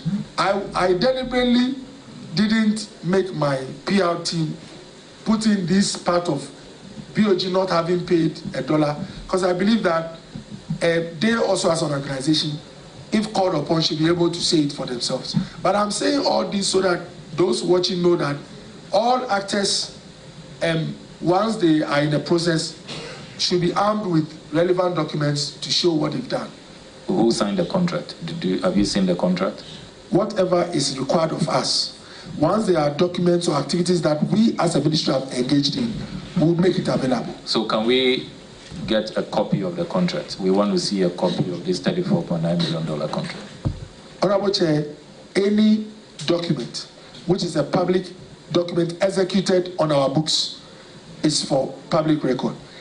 It is only if it is not a record executed within my end that will suffer difficulty. But otherwise, we don't have a problem with that. We should receive this report by next week. It should be added to the outstanding requests that we. Well, that's the chair of the Assurances Committee, Samlokudo Ablakwa, who is our guest. And so the directive is that by next week, you should get a full report, including the contract details of this Service Ghana Auto Limited, and the Ministry of Health on the maintenance of the over 300 ambulances. Yeah. The minister says not a dollar has been paid. Contrary to what you put out earlier. Well, so first of all, let me state that the evidence I have seen, I hold in my hands the payment vouchers from GIFMIS to Service Ghana Auto Group Limited. Indeed, all of these documents here on this part of the table. This? Yes, are payments made since 2020. I see. Yes. All these documents. Yes, all these documents. Yes, all of it. You can see a copy of that. Yeah. So when I don't have the documents, the invoice if registers. I haven't seen the evidence, I don't talk about it. Now, you can read this to viewers. This is the $10 million, which amounts to 120 million. No, you don't have that one. Those are other payments that have been made. But the $10 million payment, 23rd February 2024. And what do you see here? Being release of funds for the establishment of letters of credit to procure spare parts for 307 unit ambulance vehicles. Who did the money go to? Service Ghana Auto Group Limited. Service Ghana Auto Group Limited. So that's it. That's the evidence. And when we put out information, we make sure that we've done our checks, we have the documents, we have evidence. And it is important to emphasize, Alfred, that this is the same ministry, not too long ago, during the Sputnik V scandal, when we told them that evidence we have suggests that Ghana has lost $2.4 million paid to those shonky sheikhs, imposters, who came here. I had a meeting with the Russian ambassador to find out if the Ghanaian government, the health ministry, the foreign ministry, had contacted them. Sputnik V is a vaccine manufactured in Russia. Every other government was using bilateral diplomatic channels. And you get a better deal, you are sure of the efficacy, the genuineness of the vaccine. Our health minister, when he finally appeared before the ad hoc committee, says he was under pressure, he wasn't really thinking straight, you know, and so decided to deal with these shonky sheikhs, clear imposters. It has now been confirmed that Ghana lost $2.4 million paid to those sheikhs. Yes. And this so anytime the health ministry of Ghana tells you that a payment has not been made, please treat it with a pinch of salt. Their track record. They should be telling us how the $2.4 million will be retrieved from those imposters who showed up here claiming to be sheikhs. Sheikh Maktoum and others. Now, let me come to the scandal itself. And you see, the good people of Ghana, this matter is no joke. If you put all the sums involved together, we are talking about a $108 million transaction. 108 million? Yes, if you put all the pieces together.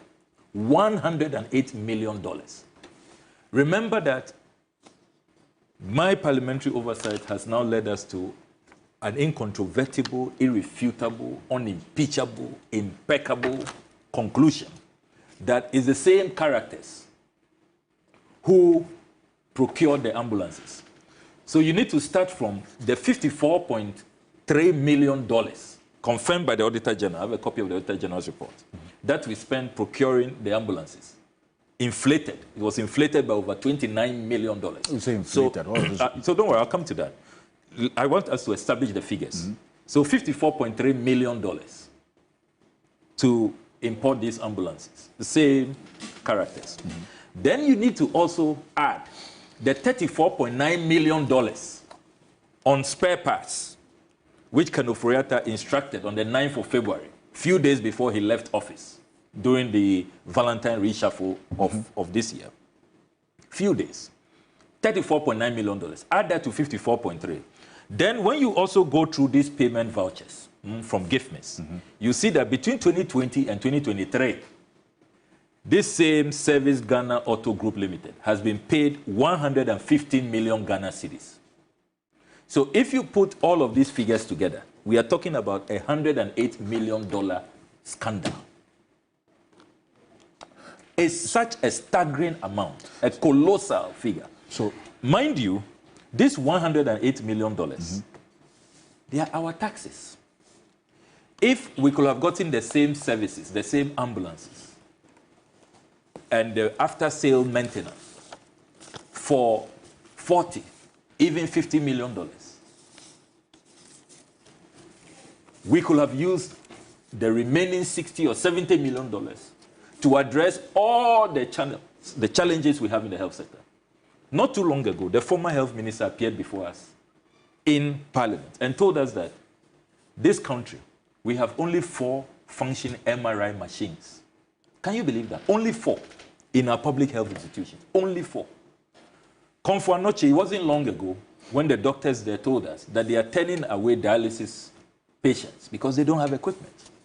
We remember how 19 people died at the renal unit in Kolebu because we didn't have consumables. On a daily basis, people are dying.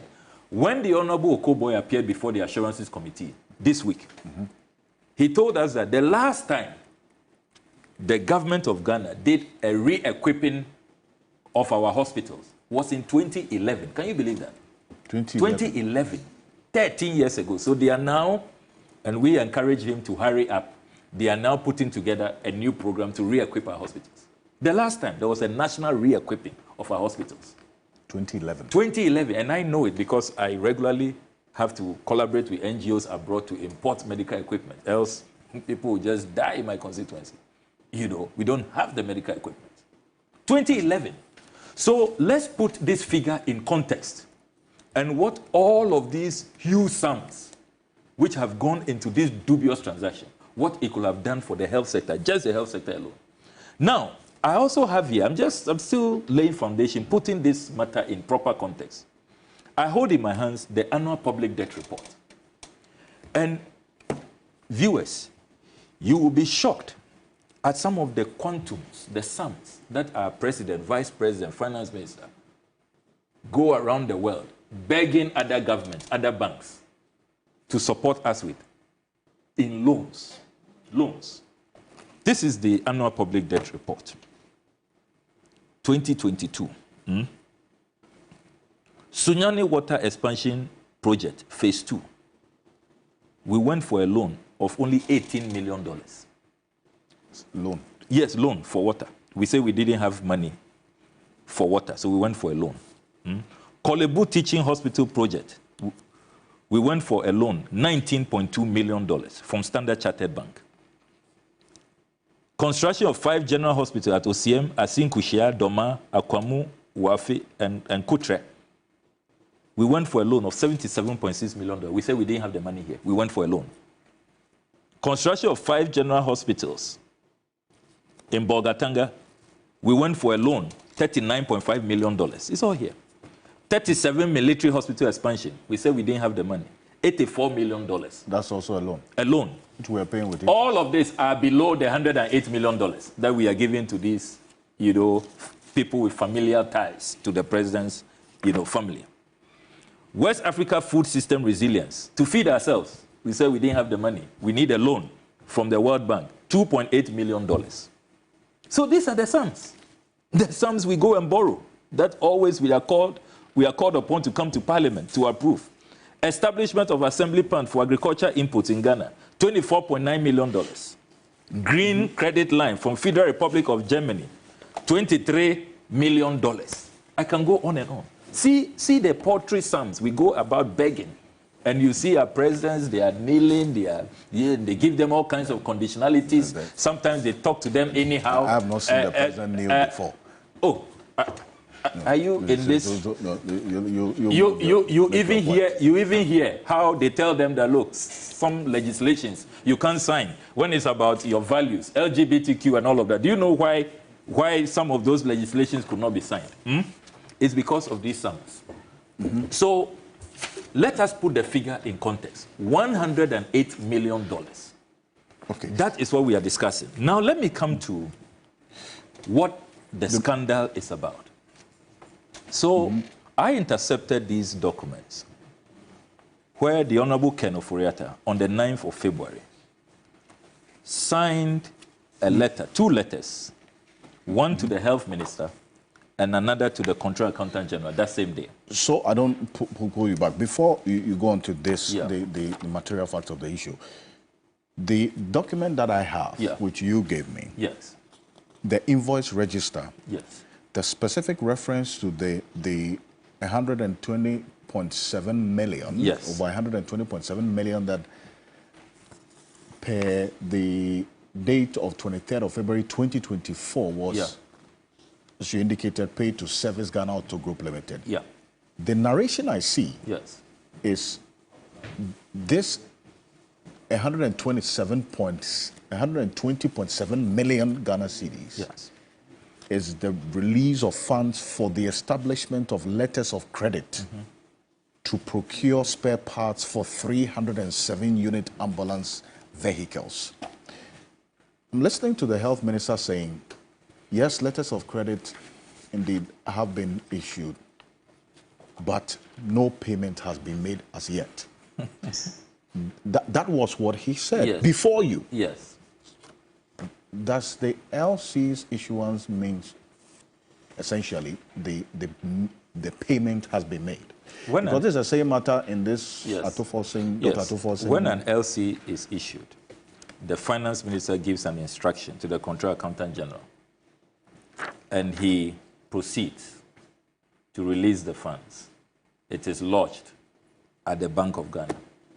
It is in the name of the company, Service Ghana Auto Group Limited. It's their money.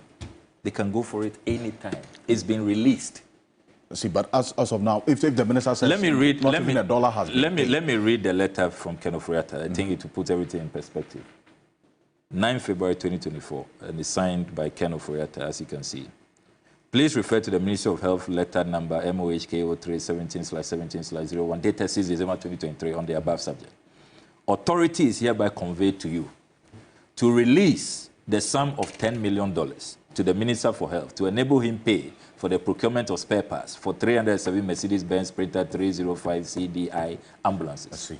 The amount of $10 million being the equivalent of 120,711,000. When converted at the exchange rate of $1 to 12.0711 Ghana cedis, should be charged as per the attached specific warrant. The Control Accountant General is also requested to arrange with the Bank of Ghana to establish letters of credit to the tune of $10 million, which amounts to 120.7 million, when converted at an exchange rate of 1 is to 12.07. By copy of this letter, the Chief Director, Ministry of Health, is being informed that any unforeseen charges that may arise because of this transaction will be charged to the Ministry of Health's 2024 Goods and Services budget. Thank you. So, per this letter... And this was a letter written by Ken Oforiatta. By Ken Oforiatta. On the 9th of February. 9th of February. And by 23rd February, the Controller Accountant General has acted. But from just 5 days after, that's when he was reshuffled. Yes. So just 5 days before he left the ministry. 5 days before the reshuffle. And it is important to stress that, look, this $10 million is out of the window. There's been a commitment. The documents are very clear. The release cannot be disputed. But you see, let's even come to the meat of the matter. This $34.9 million, is there basis for this?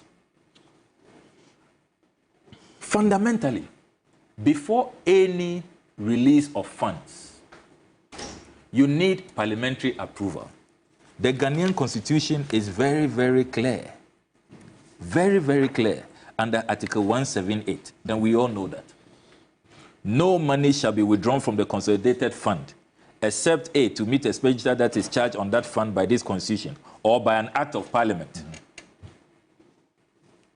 B, where the issue of those monies has been authorized by an appropriation act or by a supplementary estimate approved by resolution of parliament passed for the purpose.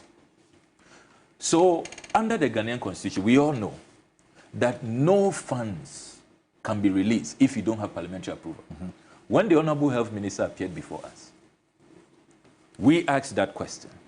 Do you have parliamentary approval? Because I have all the budgets here, 2023, 2024. You will not find $34.9 million for spare parts in there. When you go through the NHIA formula, I have all the National Health Insurance formulas here, approved by Parliament. You can go through. You will not find any $34.9 million. So on what authority did Kenoforiata write these letters saying that he will pay $10 million from his ministry and then NHI should pay the balance of $24.9 million? Let me read that letter to you. Also 9 February. Please refer to the Ministry of Health letter MOHKO3. I've read that reference already. We write to acknowledge receipt of your request for an amount of $34,904,505 United States dollars for the procurement of spare parts for the maintenance of the 307 Mercedes-Benz ambulances purchased in 2019. The ministry is able to fund up to the tune of $10 million out of the amount requested and recommended that the Ministry of Health finances the difference through the National Health Insurance Authority. It's here. Counting on your usual cooperation. And this is what the NHIS says, that they didn't have the money. Yes. So if you read the Ministry of Health's own statement that they issued sometime on the 25th of July, they themselves, in their statement, paragraph 8, they say that the National Health Insurance Authority raised concerns that they don't have the budgetary approval from Parliament. And so they would struggle to meet that directive. The Honorable Kenoforiata ought to have known that. The Chief of Staff who instructed this, who directed that they should find the funds to take care of this very special company, and I'll come to why they are so special, they ought to have known. So under the Constitution, Article 178 is very clear. You don't have parliamentary approval. So this matter should have come before Parliament? Yes. For whatever, $1 to have even been paid? Exactly. So they have no business writing these letters, instructing controller to release funds, assuring Service Ghana Auto Group to stand by for the balance, telling NHIA to pay 24.9 when you don't have parliamentary approval. It's so basic. It's so fundamental. And it points to the lawlessness, the impunity. Now, why do I say this company is so special? Service Ghana Auto Group Limited. I hold in my hands here a 2022 Auditor General's report. Look, I haven't read an Auditor General's report so damning. The Auditor General's report is titled Performance Audit Report of the Auditor General on Fleet Management of the National Ambulance Service. My brother, if you go through this Auditor General's report, so the Auditor General... This audit was specifically on the fleet, the ambulances. The ambulances. The Auditor General singled out this same company, Service Ghana Auto Group Limited. For what exactly? For extreme condemnation. How? The Auditor General discovered that this company was giving the ambulances to service when it was not even incorporated. It was not a legal entity. They were giving the ambulances in January 2020 to service, but they only got incorporated on April 24, 2020. And 4 months after. This is in the Auditor It's all here. It's all here. I'm not making anything because up. The company is contesting this, that they had every right. Read paragraph 75. Read paragraph 75, page 33 of this report. In addition, records from the Registrar General's Department revealed that Service Ghana Auto Group Limited was registered on 24 April 2020. Therefore, from January to April 2020, when National Ambulance Service referred maintenance works to Service Ghana Auto Group Limited, it was not a registered company with the Registrar General's Department. This is the Auditor General. Auditor General. Auditor General. Paragraph 76. Furthermore, Service Ghana Auto Group Limited was registered to do business in the sale of motor vehicles, motor vehicle parts and accessories, but not maintenance of vehicles. That Service Ghana Auto Group Limited did not have the required expertise or skill and labor for the maintenance of the vehicles. This was evident when we visited and inspected the workshops. Service Ghana Auto Group Limited had only one staff at National Ambulance Service Workshop in Accra and 2 at Kumasi Workshop, specialized in air conditions. Specialized in air conditions. Yeah. Now, there's a slide on the screen I want to read because it responds to some of the things you just read. They said Service Ghana Auto Limited. This is the statement the company issued. They disagree with the parts of the 2022 performance audit report, but refunded amounts labeled as double payments to National Ambulance Service staff. The Ministry of Finance established a 10 million LC, not direct payment, with loans procured to finance key obligations. That's what they said. That's what the company is saying about this same Also, but then you see, go beyond. You see, as for this company, they shouldn't have even put out that statement. They have worsened their case. We'll come to that. But you were worsened saying their case. The Auditor General. How can you be saying that you disagree with the Auditor General? And yet, when the Auditor General instructed you to do refunds, you have done that. Is that not an admission of guilt? The Auditor General indicted them. Read page 9. Service Ghana Auto Group Limited must refund funds to government. It's here, page 9 of the Auditor General report. They say they have complied. They've and yet you want to tell us that you disagree with the Auditor General's report. I mean, who drafted that statement? They said they disagree. And they are rather issuing threats, trying to intimidate us, warning us. I mean, look, when you come into the public space to use our public funds, $108 million is what we are discussing. Look at the loans we go and take. You should know that we will subject the transaction to scrutiny. We will demand value for money. Look, there are more damning findings. Page 35, the Auditor General says that the MOU with Service Ghana Auto Group Limited did not inure to the benefit of the National Ambulance Service. This is the Auditor. Clause 1.3 of the MOU with Service Ghana Auto Group Limited stipulates that Service Ghana Auto Group Limited shall provide all necessary labor, professionals, supervisory, and personnel required to perform maintenance services at the National Ambulance Service workshops. Proposals made by the company to qualify for the contract to provide services presupposes that Service Ghana Auto Group Limited had the complement of staff at the workshop needed for all works required. In the contrary, we noted during our audit that Service Ghana Auto Group Limited used National Ambulance Service staff to carry out the maintenance of the ambulances. They didn't have their own staff. Can you believe that? They use National Ambulance Service staff. They use the National Ambulance Service. Yes. And the Auditor General provides more evidence. He said, at National Ambulance Service workshop located in Kolebu and Tafua Greek Director in Kumasi, National Ambulance staff were used for maintenance works and their services paid for by the service to Service Ghana Auto Group Limited. So when National Ambulance Service does the work, National Ambulance Service, the government, pays this company, Service Ghana Auto Group Limited.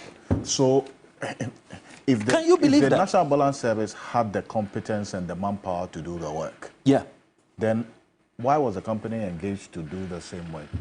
Brilliant question. That's what we are asking. That's what we are asking. So if the Auditor General's report, I'm only asking this question based on the Auditor General's report that you are reading. Yes, Auditor General's report. I mean, this is not me.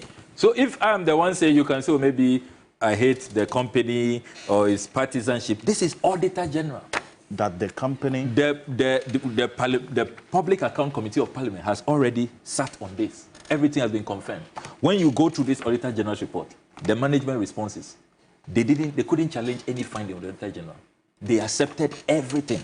If you like, read page 91, paragraph 91 of the Auditor General's report. You see the government, the National Ambulance Service, management response. Management of National Ambulance Service has agreed to all the findings and recommendations for the implementation. It stated that the Special Development Initiative Secretary has been informed to review the service maintenance agreement signed with Service Ghana Auto Group Limited. And yet, after this was in 2022, after this, what will you do if you are the one managing a country at the Finance Ministry or the Health Ministry? Wouldn't you blacklist this company? Rather, Ken Oforiatta, before he left office, had to sign a sweetheart deal for his nieces and his nieces' business partners. So this Auditor General's report and recommendations accepted by the ambulance service was in 2022. 2022. Then a letter in 2024, February. February 2024. After all of these damning findings. Talking about the payment. After all these damning findings, you give these people another contract, $34.9 million for spare parts. Meanwhile, the Auditor General has determined, if you read this, page 24 of this report, that the unit price for this spare part was $80,000. $80,000. $80,000. So their statement they put out yesterday, that they put in the best bid at $133,000. Even that is inflated. And even that $133,000, the gift records I have intercepted shows that they were paid more than that. ELOC, for example, ELOC Concept was paid $145,000, $145,353 per ambulance. ELOC Concept is ELOC Consult is owned by Stephen Okoro, the same Stephen Okoro, who is a key director in Service Ghana Auto Group Limited. So this company was the company that was engaged to procure the ambulance. Yes. There were 7 companies engaged. They say they form a consortium. Same guys, you know, who then later set up the Service Ghana Auto Group Limited. They procured the ambulances with a different company. With different companies. And then which were hurriedly, all the companies were formed between April and September 2017, when President Akufo-Addo became president. They have no track record in ambulance management, ambulance after sales, no track record. Some of the companies were actually registered for road construction. Can you believe that? Yes. You know, there's 7 companies. Companies that form the consortium. Yes. Some were road construction. Oh, yes. But if you take, for example, Beft Engineering, it was incorporated April 2017 to do road construction, renovation, civil engineering works. Elo Consult, incorporated July 25th, 2017. That's for the Okoro brothers, Stephen and Solomon. And they were the ones who were engaged to procure the ambulances. Yes. And they are the same guys who then went to register Service Ghana Auto Group Limited. For the maintenance of this. For the maintenance contract, $34.9 million. Meanwhile, the Auditor General has discovered that unit price is $80,000. If you multiply that by 307, we shouldn't have paid them more than $24.5 million. And yet, we paid them $54.3 million. So, inflated by over $29 million. I see. According to the auditor. I'm not the one making this up. Read page 2 and page 24 of the Auditor General's report. So it's incredible. Now, after these damning findings, and don't forget that as all of this was going on, using other staff of National Ambulance Service, we, from the tracking that we have done, the Ghanaian people paid them a colossal 115 million Ghana cedis. For what? For all of this shoddy work. Why do you describe it as a shoddy work? I'm not the one. Aren't you listening to the Auditor General? Let me read more for you. It looks like... I see you want more. You want more. No, I want to know the details of what the Auditor General is talking about in this report. Because if the Auditor General has done an audit of the work of this company in maintaining the ambulance. Let me come to page 35. The Auditor General says that National Ambulance staff were used for the maintenance works and their services paid for by the Service of Service Ghana Auto Group Limited while they were on National Ambulance Service payroll. At the Kolebu workshop, National Ambulance Service had 6 staff and Service Ghana Auto Group Limited had only one staff. While at the Kumasi workshop, National Ambulance Service had 5 staff and Service Ghana Auto Group Limited had only 2 staff. As our observation shows, out of the 14 staff working in both Kumasi and Kolebu workshops, only 3 are staff of Service Ghana Auto Group Limited. And the rest are National Ambulance. National Ambulance Service. Meanwhile, the payment is made to Service Ghana Auto Group Limited. That is why the Auditor General said they should refund money. And because they engage in over-invoicing. And they say they have refunded. In their statement they issued yesterday, they concede and they say they have refunded the money. Paragraph 83, despite National Ambulance staff working on the ambulances, Service Ghana Auto Group Limited charged National Ambulance Service for cost of labor for all maintenance activities carried out. The very staff that we found to have carried out the maintenance for which Service Ghana Auto Group Limited invoiced National Ambulance Service were on National Ambulance staff payroll. So, just for the benefit of our viewers and our listeners who understand this, so the National Ambulance Service staff that were engaged by Service Ghana Auto Limited, Service Ghana invoiced the National Ambulance Service. So the National Ambulance Service staff, they are still on the payroll of National Ambulance Service. They don't have any contract. They were not with Service Ghana. Service Ghana Auto Group Limited, because they had a deficiency, they don't have capacity. They then use the staff of National Ambulance Service to service the ambulances. And yet, the payment did not go to this staff. It went to Service Ghana Auto Group Limited. Yes. But can you believe that? Can you believe that?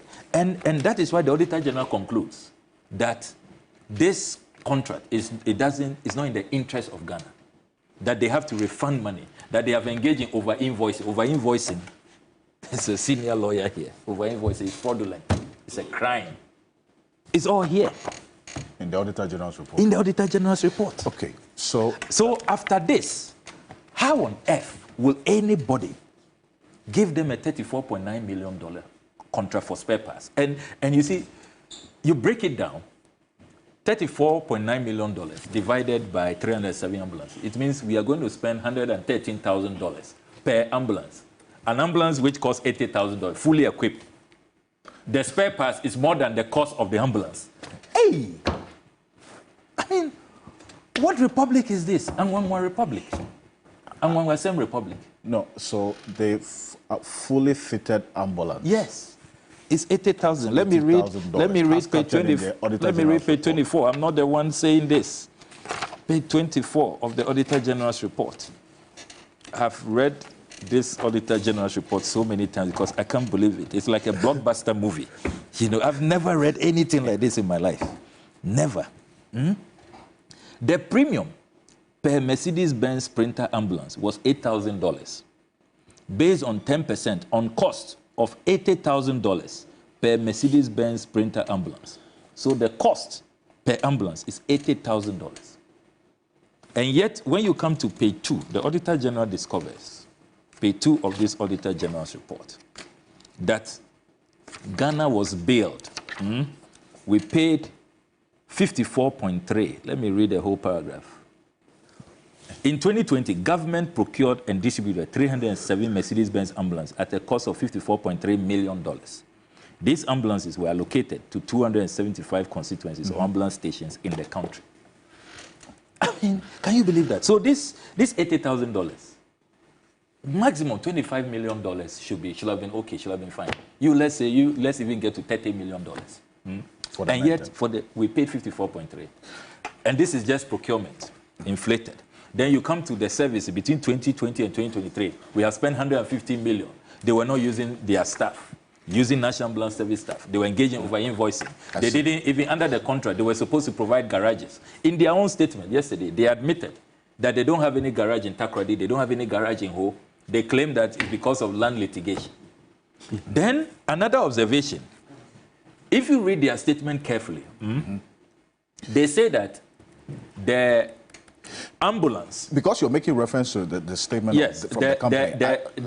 Let me do this. Okay. Let's just put portions of the company's statement on the screen. Yeah. And we'll do a quick response to it, and then we'll round up on this with Lawyer Bob and someone coming through.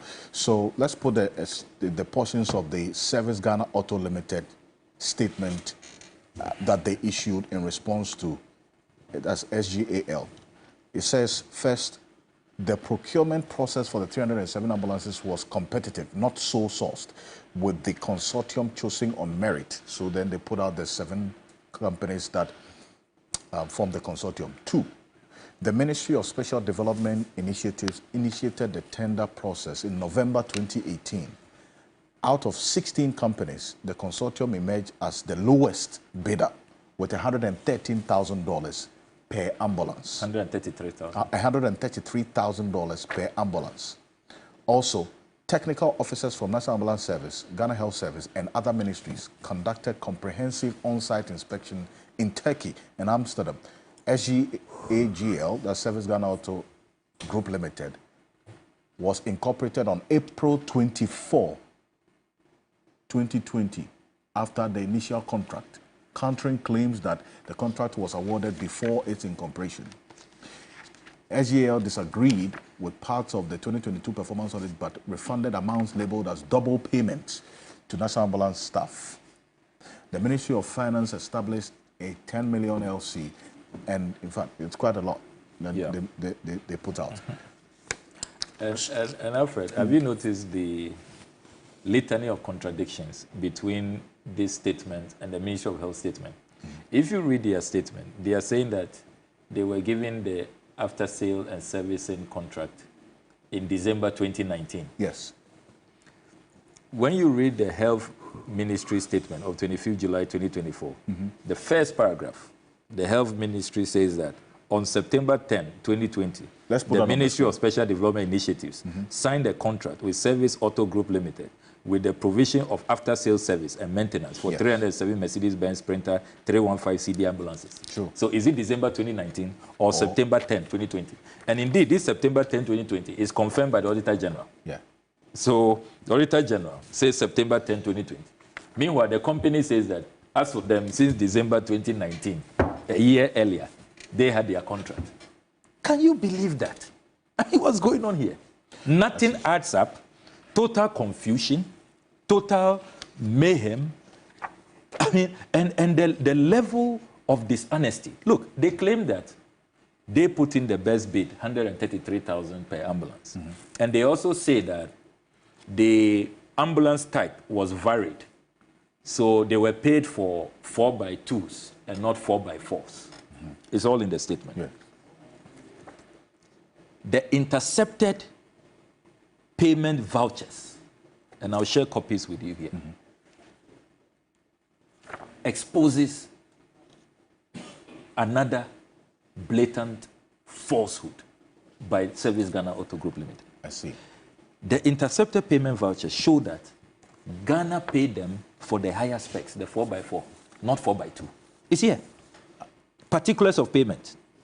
And these are payments made by Kenneth Friata. It's here. I have all the payment vouchers here. I see.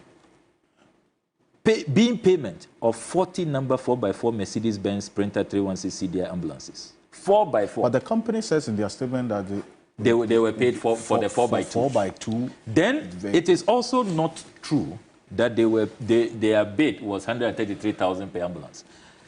The company, the 7 companies, I have their payment vouchers here. They shared it amongst them, the 40, then one company supplied 35 ambulances. Elo Consult, owned by the Okoros, who is Stephen Okoro, who is the business partner of Jankroma and Edwina. And I've put out the incorporation documents where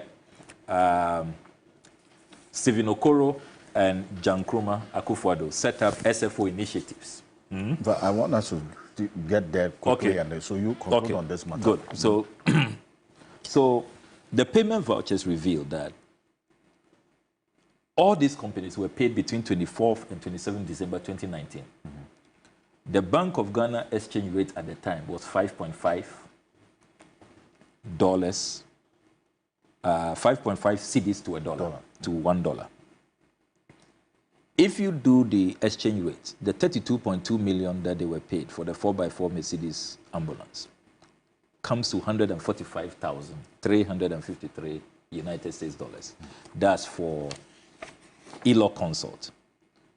Then you have, let me give you the list of those who were paid $145,000. Prestige Era Company Limited also paid $145,000. Then Luxury World Auto Group also paid $145,000. All these are part of the 7. They are part of the 7. Consortium. They are part of the 7 of the consortium. Now, very interestingly, which confirms the Auditor General's finding that this ambulance could have been bought at $80,000. A company in the consortium called RDC Company Limited, they were paid $77,000. For the procurement of the ambulance? For the same ambulance, same specs, same, is here, the description. How come that the amounts varied from one company? Thank you very much, brilliant question. Then another company called Blue Mix Company Limited, also in the consortium, they were paid $82,066. $82,066.57. So $82,000. Same ambulance, same specs, which confirms what the Auditor General discovered, that this ambulance could have been, comfortably delivered at $80,000. And yet people were being paid $145,000. So these 307 ambulances, Ghana could actually have received over 650 of the ambulances. I see. What is it? And I'm concluding on this matter with the companies in question, right? Yes. And why you keep making references that these companies are special. These companies were giving this contract under what you described as questionable circumstances. The company says that they contest that they did not get this contract under questionable circumstances. They went through the process to get it. What makes them special, really? So when I intercepted these documents and I saw all the circumstances. Why would Ken Ofori-Atta, leaving office, be so keen on signing this deal and instructing Controller Accountant General to pay $10 million before he leaves the office? I mean, what was his interest? Why was this so urgent, so important? Then I read the Auditor General's report about this company and saw that after all of these damning findings, this company was not blacklisted. Government didn't even decide that, okay, we will not deal with you any longer. They are rather giving them more money. Then I also discovered that, before the $34.9 million, they have paid them 150 million cedis for this, shoddy work. Then I found out that it's the same guys who also procured the ambulances at $54.3 million, inflated. We need to find out who these people are. They must really, the circumstances are obvious that, look, these are really special guys. So I decided to dig deeper. To my utter shock, the directors of this Service Ghana Auto Group Limited,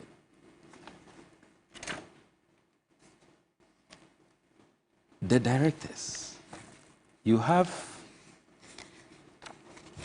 when you have so many documents, you have to go through. And I can understand. I mean, this table is filled with documents, and in fact, this ambulance conversation leads us to the next, which is still on ambulance. And the good thing for this conversation is that we have one of the lawyers of Dr. Ato Forson, the minority leader, joining us in the studio for this all-important conversation. Yes, so I found that document. So the directors of Service Ghana Auto Group Limited, Osman Inusa, Kalilu Dauda, Stephen Okoro. Take note of Stephen Okoro. And take note of Alvin Mensah. Alvin Mensah and Stephen Okoro. And there's Mohammed Nurulak, Charles Opon Checheku. Another interesting thing, you wonder what due diligence was done. You see Charles Opon Checheku, this is emerged that this is an ex-convict. In the judgment of the court, he was not supposed to engage in business. This is all being confirmed now. And if you read the Herald newspaper of yesterday, you see that. Samuel Bannerman. So these are the directors. Now, Stephen Okoro in particular, I discovered that Stephen Okoro is a long-time business partner of Jankruma Akufo-Addo and Edwina Akufo-Addo. So he's a long-time business partner. Yes. How? Where? How do you prove that? From incorporation documents I have intercepted, on the 9th of August 2013, Stephen Okoro and Jankruma Akufo-Addo established a company called SFO Initiatives Limited. SFO. SFO Initiative. Yes, the same initials for the Serious Fraud Office, the former Serious Fraud Office. So that was established in 2013? 2013. SFO Initiative. And you have here the director, Stephen Okoro, Jankruma Akufo-Addo. Right. Then when President Akufo-Addo became president, they incorporated more businesses together. Good Box Limited, incorporated 12 August 2020. Good Box. Good Box Limited. Good Box. And here, you have Edwina Akufo-Addo invited to the party. So you have Jankruma Akufo-Addo, Stephen Okoro, and then Edwina Akufo-Addo. For the Good Box Limited. Yeah, the presidential sisters. What was they established to do? So Good Box Limited, they were established to run gyms. That's the objects of incorporation. Gyms. Oh. I think for exercises. I don't know how many gyms they have established across the country. Then 8 days after that, on the 20th of August, they also incorporated a company called Good Grow. From Good Box to Good Grow. From Good Box to Good Grow. Good Grow Limited. Same actors. Jankruma Akufo-Addo, Edwina Akufo-Addo, Stephen Okoro. Same actors. Interestingly, Good Grow is established to grow and farm cannabis. You mean this company? Yeah. What the youth call ganja. So it's going to ganja farming. Now, remember that a few days before this, the President's request to Parliament had been approved that we should amend our narcotics control regime and legalize marijuana for industrial purposes and pharmaceutical purposes. So this company was established. So this company was established to take advantage. Yes, to take advantage of that. They say that they want to go into growing and farming of cannabis for the production of cannabidiol. That was there. So they are doing great business. And between Stephen Okoro and Alvin Mensah, they have incorporated 42 companies. 42 companies within which period? Within when Akufo-Addo became president. You know, so they are doing brisk business across. My tracking indicates they're doing brisk business across from mining to oil and gas to construction, civil engineering, everywhere. They are doing very well. But you see, what's the issue there? It's not wrong, right? If you read the modern corruption literature, and President Akufo-Addo himself was very clear on that, and I'm glad that we have an anti-corruption expert here. All over the world now, there is greater spotlight on politically exposed persons. That is why in Parliament, when we were passing the Office of Special Prosecutor law, that novel law, which President Akufo-Addo championed from opposition, that you have an Attorney General who is sitting in cabinet with his colleagues, cannot really have the independence to take his colleagues on. So let's have an independent prosecutor.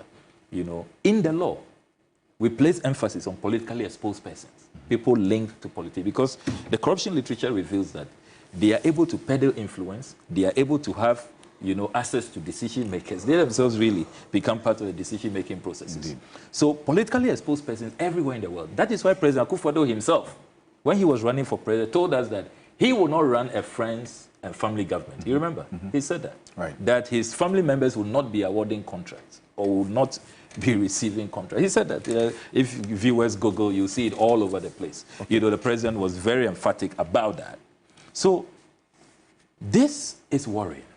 I see. When you have politically exposed persons, you have business partners. And you see, what I don't normally talk about is that the relationship even goes beyond just business partnership.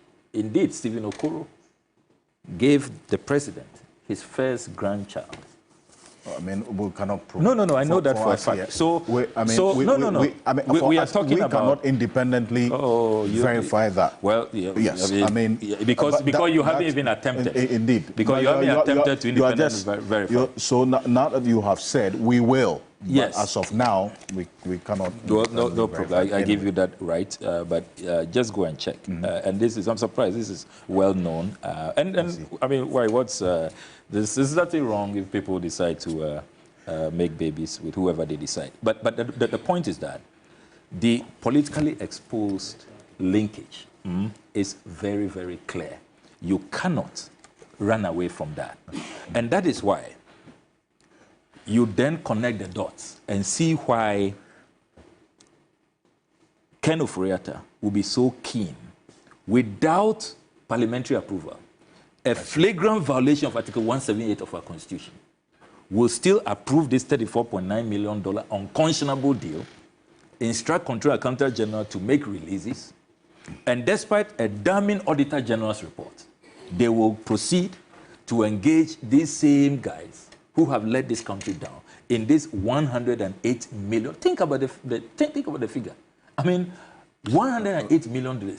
How many billions of Ghana cedis, new Ghana cedis is that? $108 million. And here we are. And you see, in this analysis, as I conclude, let me state that I have even been very generous with the analysis. Because as of 2022, when the Auditor General did this audit report, this performance audit, he discovered that 16 of the ambulances are no more, engaged in motor accidents, damaged beyond repairs. 16. And the analysis he did, because he said that before this 307, the previous government had bought 130 ambulances, which were in the fleet. But they noticed that the ambulances, you know, we don't have a good maintenance regime. We don't even have premium insurance. So it was one of the recommendations that pay premium insurance so that they can be replaced. So the analysis we have done with 307, we haven't been generous. There's no guarantee now, as we speak, that we even have 250 of these 307 ambulances functioning, for which we are going to spend $34.9 million on spare parts. And let me confirm to you, as I conclude, that the Office of Special Prosecutor has been in touch with me. they have formally communicated to me that they have opened investigations into this matter following my complaint. They sent a crack team of investigators to my office, spent over 2 hours retrieving all the documents, interviewing me, taking a statement from me. I see.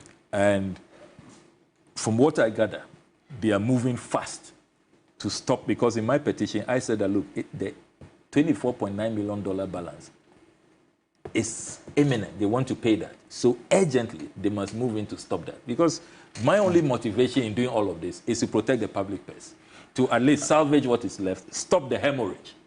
And I'm so far, really convinced that the OSP means well, and that they will take steps to stop the outstanding balance of $24.9 million and go into all of this, this very, very stinky, opaque, horrendous transaction. And you know why I spent some time on this Auditor General's report on the audit of these ambulances? Because based on that, you described it as a stinky deal. The company thinks otherwise. But the details you have given from the Auditor General's report on this audit of the ambulances also brings up a number of questions. Take your initial comment on this matter, because it leads us to the next, and we're going to go for a break. And when we're back, we'll get into the Dr. Toforson, Richard Jakpa, the ambulance matter, and the acquittal and discharge of these persons, and why the Attorney General says he has a case in going to the Supreme Court to appeal the ruling of this appeals court on this matter. But Zabaya Sama, hearing this and making reference to this Auditor General's report, been glancing through it, does it raise any fundamental cause for concern, reason why we should have the even special prosecutor looking into it? Are you going to give me opportunity to speak at length, or you want to go to the break and come back? Decide, because I would not want to be interrupted once I decide to do it's only fair. Serious analysis. Yes. So are you going to allow me to speak, or you rather have your break? Yes, have your break. Let me take this quick break, and when we're back. But Mr. Kukujeto, I appreciate your time. Thank you for this and for this detail that you also given to us. And this is one that we're keeping an eye on, seeing how things will proceed afterwards. So thank you so much for coming. He's a member of Parliament for God and country, for the Northern constituency. He is also the chair of the Assurances Committee of Parliament, and this matter is of interest to that committee because the health minister appeared before them. They've given him 1 week to furnish them with all the documents relating to this transaction. So it's one that we'll keep an eye on as well and see how things play out. Stay with us. We're back shortly after this quick break. This will segue into another ambulance conversation with one of the lawyers for Dr. Kesla Toforson joining us. Plus, I'll show you a video of where these ambulances in the Dr. Toforson case are. We have a video of where they are and the condition in which they are in. Stay with us. We'll be back shortly.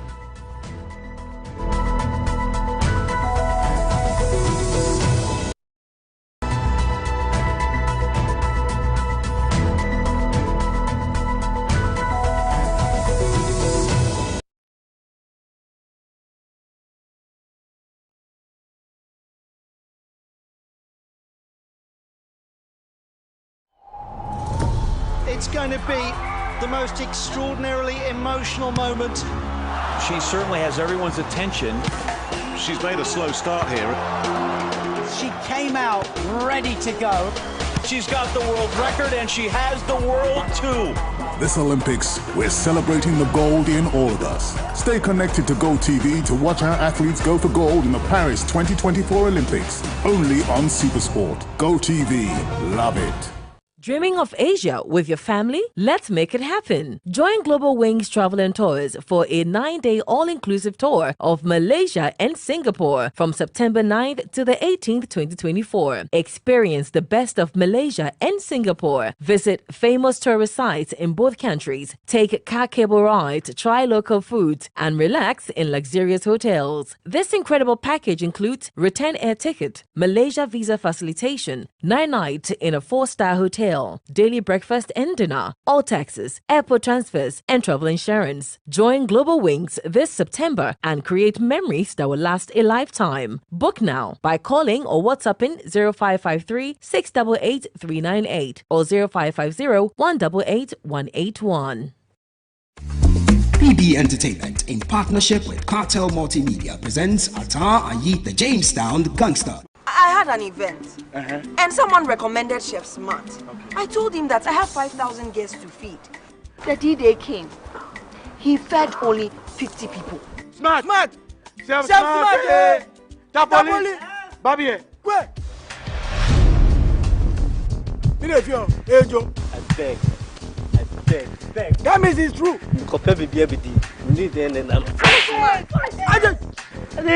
So you know what? Who compare baby? Showing Saturday the 3rd of August at the National Theatre of Ghana. Time 4 p.m. and 8 p.m. Ticket is a cool 150 cedis. Dial star 713 star 33 star 10 hash to purchase your tickets across all networks. This production is powered by Dalex Swift. For enquiries, call 053 770 7669. Atar Ayi, the Jamestown Gangster. Sponsors.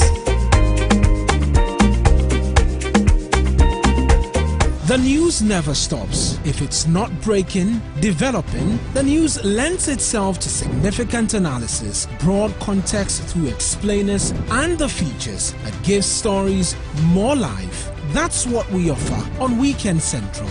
News, features, analysis, the full package.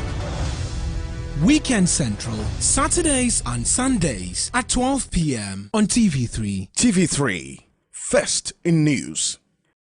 I am Abna Nyansichua Trapper, a digital-first marketer with over a decade's experience building brands in Ghana and international as well.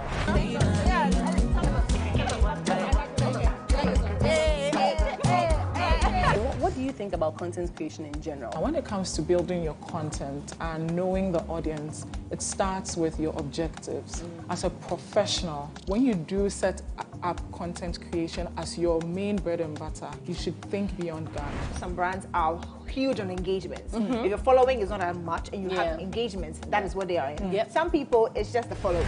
Elmina Castle, that's my final answer. Create a content plan. Have you ever been scammed online? Oh, yes.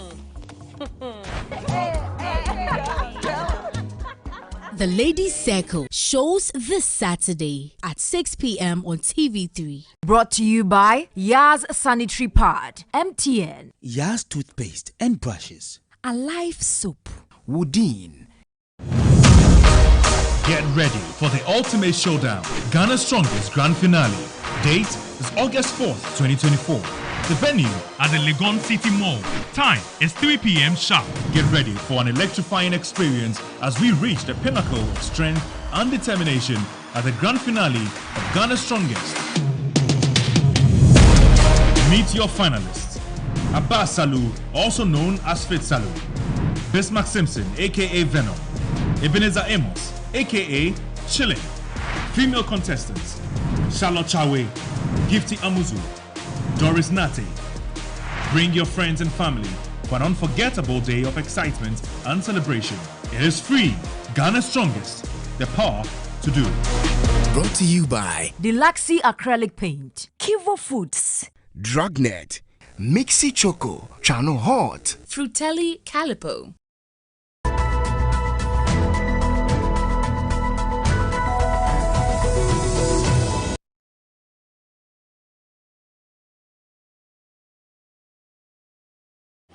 Well, welcome back to Key Point on TV3. We're live on 3FM 92.7, also on TV3 Ghana on Facebook and DSTV channel 279. We're all across the world on 3news.com. So many of your messages we'll get into. And look, we're live on Facebook and also on YouTube. So you can watch us on all these across the world. And talk about 3FM 92.7. There's a family fun day tomorrow, on Monday, which is a holiday, the 5th of August, at the Gazebo Accra Parks, Jowolu. And so please call these numbers if you would want to take part in this family fun day out, because we're all going to be there. 053-110-0927, 053-110-0927, or 053-220-0927, 053-220-0927. That's a 3FM family fun day out. Now, Lawyer Yabuabian Samoa, woman in the studio, before we went for that quick break, was on this ambulance spare parts deal that Samuel Okujeto Ablakwa has been talking about. Also, that will segue into another ambulance case, but this time around, the appeals court has acquitted and discharged Dr. Kesela Tufosin, the minority leader, and also Richard Jakpa in this ongoing ambulance case, essentially terminating the trial at the High Court. There are some matters to it. Thankfully, we have in studio one of the lawyers of Dr. Kesela Tufosin, who is also the Director of Legal for the NDC. Do you know, lawyer Edwin Eduji Tamaklo. I nearly said honorable. To go to Parliament. Good morning. It's good to have you. Join us. Thank you. It's been long. Thanit's been long, Alfred. It's been long indeed. No, I don't do key points, but usually I do Mondays indeed. With my senior on the new day. Yes. And he had been heckling and intimidating me anytime we meet on that show. I just want to register my protest using your platform. Last week, protest accepted and acknowledged. No, he said he came late. Last week, he had the privilege, the good fortune by being late. And he got away with it. Acknowledged, indeed. But congratulations is in order. I think that. Thank you. Yes, even though this can be described as good say me being led by my senior, my people master, Dr. Aziz Bamba, Mr. Tadio, sorry for Richie Jakwa and the others. We worked together as a team, and we thank God for the outcome. Very well. Even though this has been described as a temporary victory, because the Attorney General has indicated is the willingness, in fact, the decision to appeal this at the Supreme Court. But quick one. Just 30 seconds. You know, when the Attorney General said he will appeal, then I recall vividly 2011. You remember Oseje, Foreign Affairs, and Danjima. You know, in 2019, they were being prosecuted for courting financial laws. Yes. And so the matter went to the High Court. The High Court judge ordered them to open their defense. And then they appealed to the Court of Appeal on the submission of no case ruling. The Court of Appeal set aside the order for them to rule. Incidentally, it was Godfred and Senior Johnson who were lawyers for them. At that time, that judgment was not perverse. We will deal with it when we proceed. We will deal with it. But if listening to all the matters that Okujeto Ablakwa brought up, for me, the question I ask is about whether the Auditor General, after raising all of these fundamental concerns, there is some basis for the Special Prosecutor's investigation into this matter. That is where I want to take off from. Yes, please. And to commend the Honorable Okujeto Ablakwa, but the question you ask is germane to the processes that happen. And now IDG has even strengthened my posture on that. Look, until we have a political leader in this country who is prepared to break the cycle of corruption and the community of interest on all sides in corruption, we will continue to recycle these issues. Because what do we have? A deficit of incumbency accountability. You are now asking me if the Auditor General has basis. What more do we need? But because it's related to the incumbent government, nothing much will happen. Nothing much will happen? Yes, it won't happen. You don't have confidence in the special prosecutor it's to do not about even the special prosecutor. It's processes and otherwise. It's a culture that we've developed. That's why I'm saying that until we have a political leadership that is not beholden to that corruption, that community of interest in sustaining the corruption, we will struggle. Because incumbents get away with it. And when you attack opposition people, you say it's witch hunting. So when you assume that once the incumbent is out of power, you are going to go forward and retrieve or collect or whatever, what happens? Cases drag on for several years and nothing happens. And let me illustrate. And I'm not here to equalize. I'm serious. This is a continuing effort and it's going to kill all of us if we don't resolve it, if we don't fight corruption genuinely. These are economic and financial policies for the medium term. Republic of Ghana. It's a report to the World Bank delivered by the government of Ghana, dated 14th April 2014. Paragraph 97 on page 22. 14th April. And listen to it. This is the government of Ghana writing to the World Bank. It says, and I'll read, noting that most fraud and corruption occurs in the award and execution of government-funded contracts. This is the government of Ghana. Noting that most fraud and corruption occurs in the award and execution of government-funded contracts, government will publish, quotation marks, guidelines on preventing and combating fraud and corruption in government contracts. Quotations closed. I'll repeat that. Government will publish, quotation marks, guidelines on preventing and combating fraud and corruption in government contracts. Quotations close. These guidelines shall be annexed to all public tender documents and associated contracts, both at the national and decentralized levels, and shall be the basis of any sanctions if fraud or corruption is detected in the award or execution of any public funded contracts. Additionally, a blacklist of offending vendors will be established, and such individuals and institutions shall be debarred in accordance with relevant laws from all government-funded contracts throughout the country. Paragraph 98, a very short one. As a way of regulating the behavior of public office holders, government has completed and launched the Code of Ethics for Public Office Holders. This code is expected to provide guidance to officers in matters such as conflict of interest and abuse of office. An infraction with any provisions of the code will attract sanctions based on relevant institutional laws. 2014. I see. We are still struggling to deal with corruption in government-associated contracts. And it's a clearly established cycle. Mr. Ocansey, what happens? It's a very clear pattern. Government comes in, loans, grants are secured literally for everything we do. Governments don't pay attention to mobilization of local resources. Everything to do with the potential socio-economic development or transformation of the people is based on loans and grants sourced from outside. Provision of water, school buildings, roads, feeder roads, highways, everything. Now, diaries.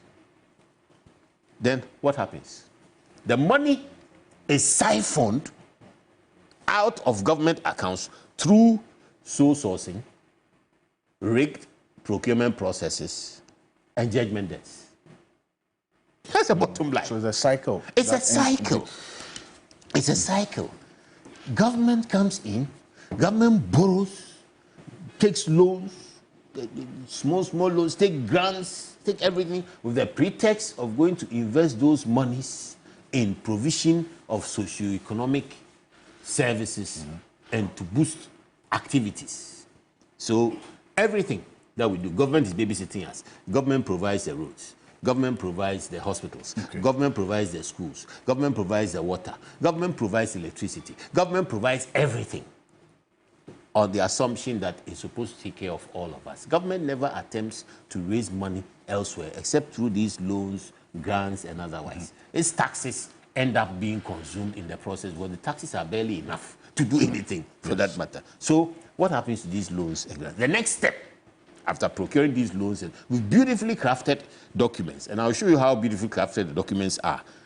The monies are siphoned. Okay. I won't say dissipated, siphoned, deliberately siphoned through sole sourcing. Because why would you sole source diaries? What is desperate about diaries that you sole source diaries? And procurements that by the time the procurement documents are published in the newspapers, is being awarded behind the scenes. Right. Tender committee processes are rigged. And then in the end, you have judgment debts, where government actively shops for people it owes and pays money out to them. Now, the continuum of that cycle is that it tends to be companies which are manned by politically exposed persons with 8-year lifetimes. Yes. So as soon as the government comes in, people run to establish these companies, and then by the 8-year period, whatever dust, rubbish, everything that will happen has happened, and either the people have disappeared into the sunset with their monies, or they linger on in funny court cases that never come to. And there are many. Waterville, Woyomi, Isofotun, Suba, city and country waste. Our governance landscape is littered with this. You come to the current one, frontiers. How can a company be working in the international airport of Ghana and no public official is able to tell us where the contract controlling that operation in the airport is during COVID? You have the Sputnik COVID procurements, SML, the KLVG, VG, all manner of things. State hotels, ambulances. Now, earth-moving equipment. We are being told that we should be happy that government is going to distribute earth-moving equipment throughout the country. Who procured them? At what cost? How are they going to be maintained? How are they going to be run? Who is going to be accountable? Are they now going to take another amount of money, the loan that is equal to the money they used to procure them, to pretend to service them and maintain them? Like Ogunyetu was saying, by now you may not even have 307 ambulances, and yet a procurement deal is being signed to procure spare parts for 307 ambulances. What about those that have crashed? What about those that are still roadworthy? You are servicing 307 at the same cost across board. Meanwhile, you don't have the same quantity. So these cycles continue. We are the sole commissioner at the height of the public indignation at these issues, judgment debts and otherwise. A sole commissioner was appointed to look into some of these public debts. Right. What happened to the sole commissioner's report? So let me read another thing to you. Same thing, where I'm saying that there is this level of impunity and adulterism. This level of while we are saying, in fact, let me just say that there's something that we are monitoring, which we're going to put out. Okay, but so please, yes, you speak.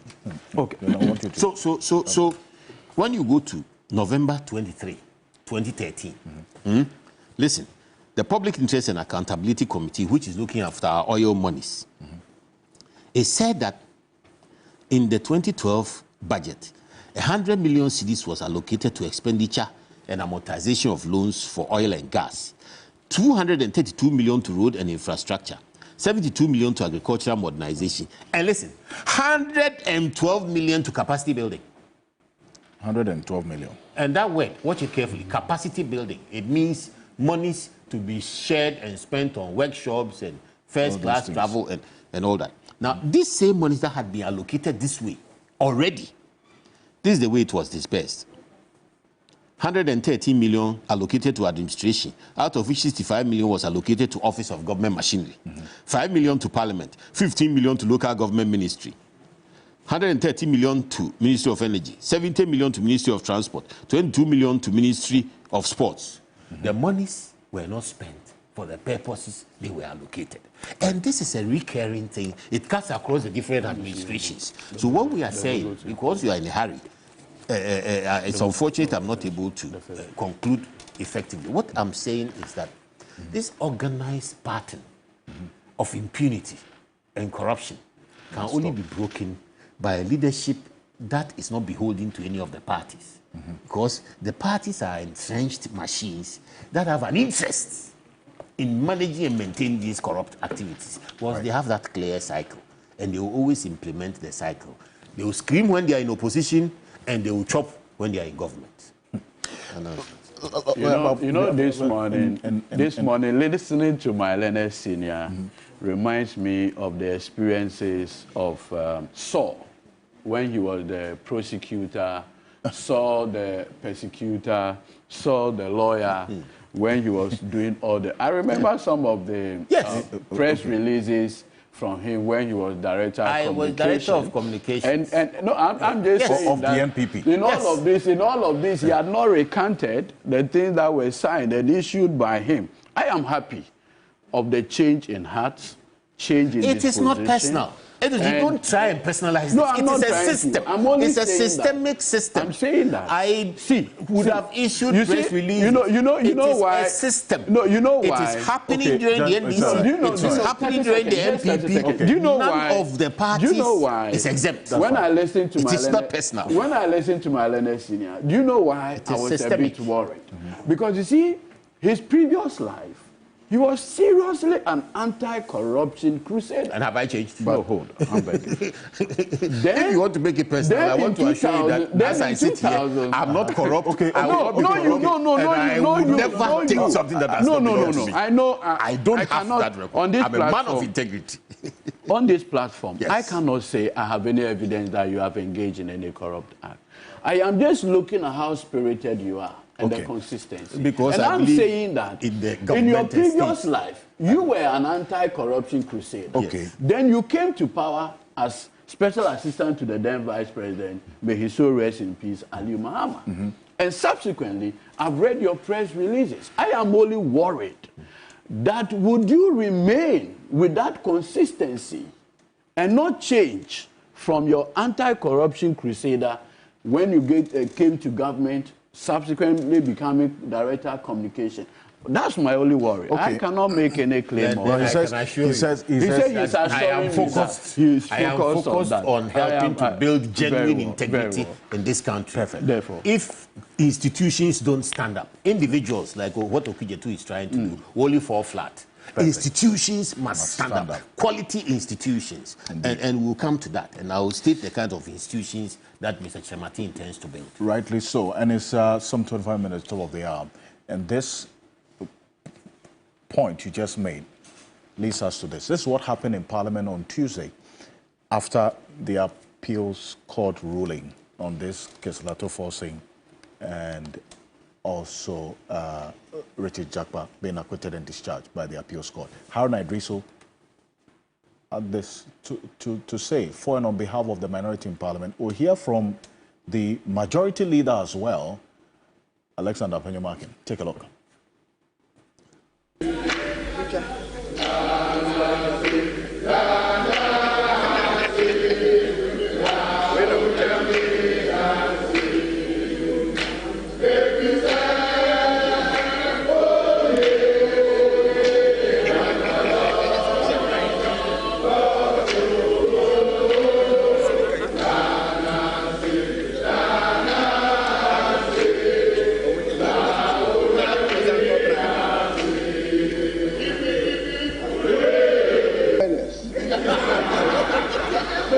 Celebrating the momentous decision of Ghana's Court of Appeal on a terminal end to the political persecution of the minority. By a 2-1 decision, the Court of Appeal upheld that the decision by the High Court for him to proceed with a submission of his case had no legal basis, and therefore did not only discharge him, but acquitted him. That is what we are celebrating, and he's invited to celebrate us. Now, Mr. Speaker, I hear the Attorney General, even instead of swallowing his humble pride, is saying that he wants to litigate on this matter, Mr. Speaker, we assure him that he will be further disgraced because this matter, if you want to try people, try them on matters which are legally. That's Honorable Aaron Idris, a former minority leader. Let me see if we have a good connection to lawyer Martin Kpebu now. Counsel, good morning. Thank you for joining us again. Okay, lawyer Martin Kpebu, can you hear us? Yes, I can. Perfect. Good morning. Good morning. Thank you so much for the Good. questions. We earlier had a little problem with the connection. Thank you for joining us. Lawyer Martin Kpebu is out of the jurisdiction, so he's joining us on Zoom. But let's hear from Alexander Penyomakin as well, who is a majority leader. My senior started his vacation this Martin, we need to bring us something back. Okay, I hear. He said he's heard it.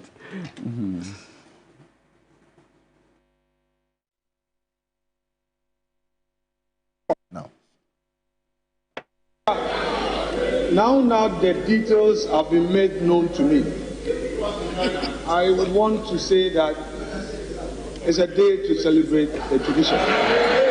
Yes, Mr. Speaker.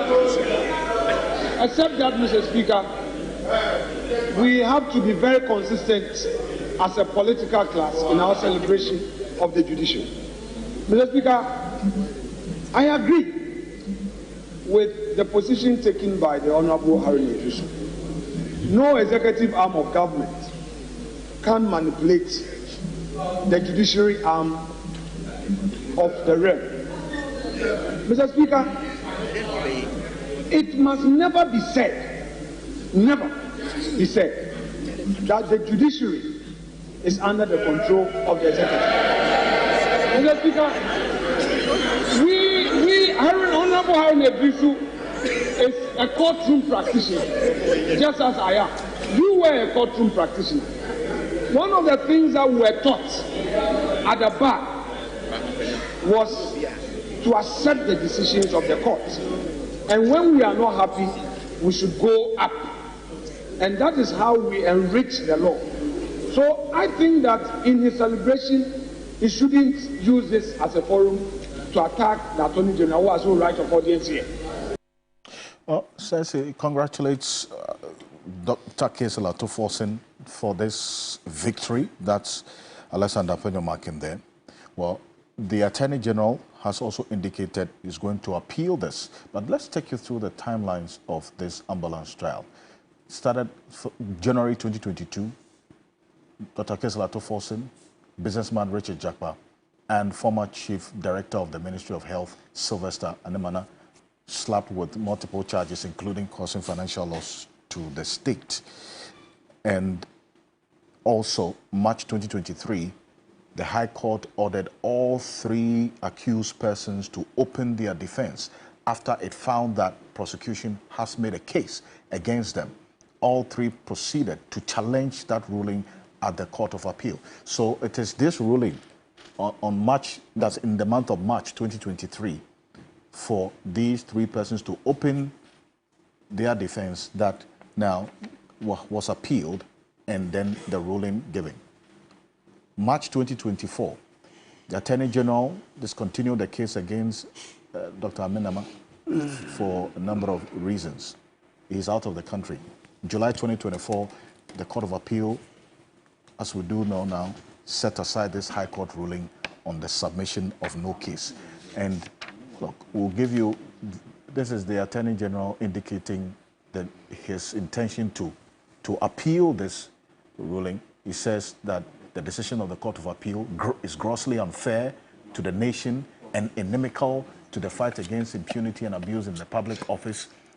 The office will promptly file an appeal in order to erase what is described as this ruling. And portions of some of the words he used in the statement that was issued is what has got a number of people also reacting to it, that to the extent that he is the head of the leader of the bar, using words such as considering the decision of the Court of Appeal to be perverse in the quest for public accountability and the rule of law, says the decision clearly is heavily against the weight of cogent evidence led by the prosecution in substantiation of all the charges against the accused persons at the trial.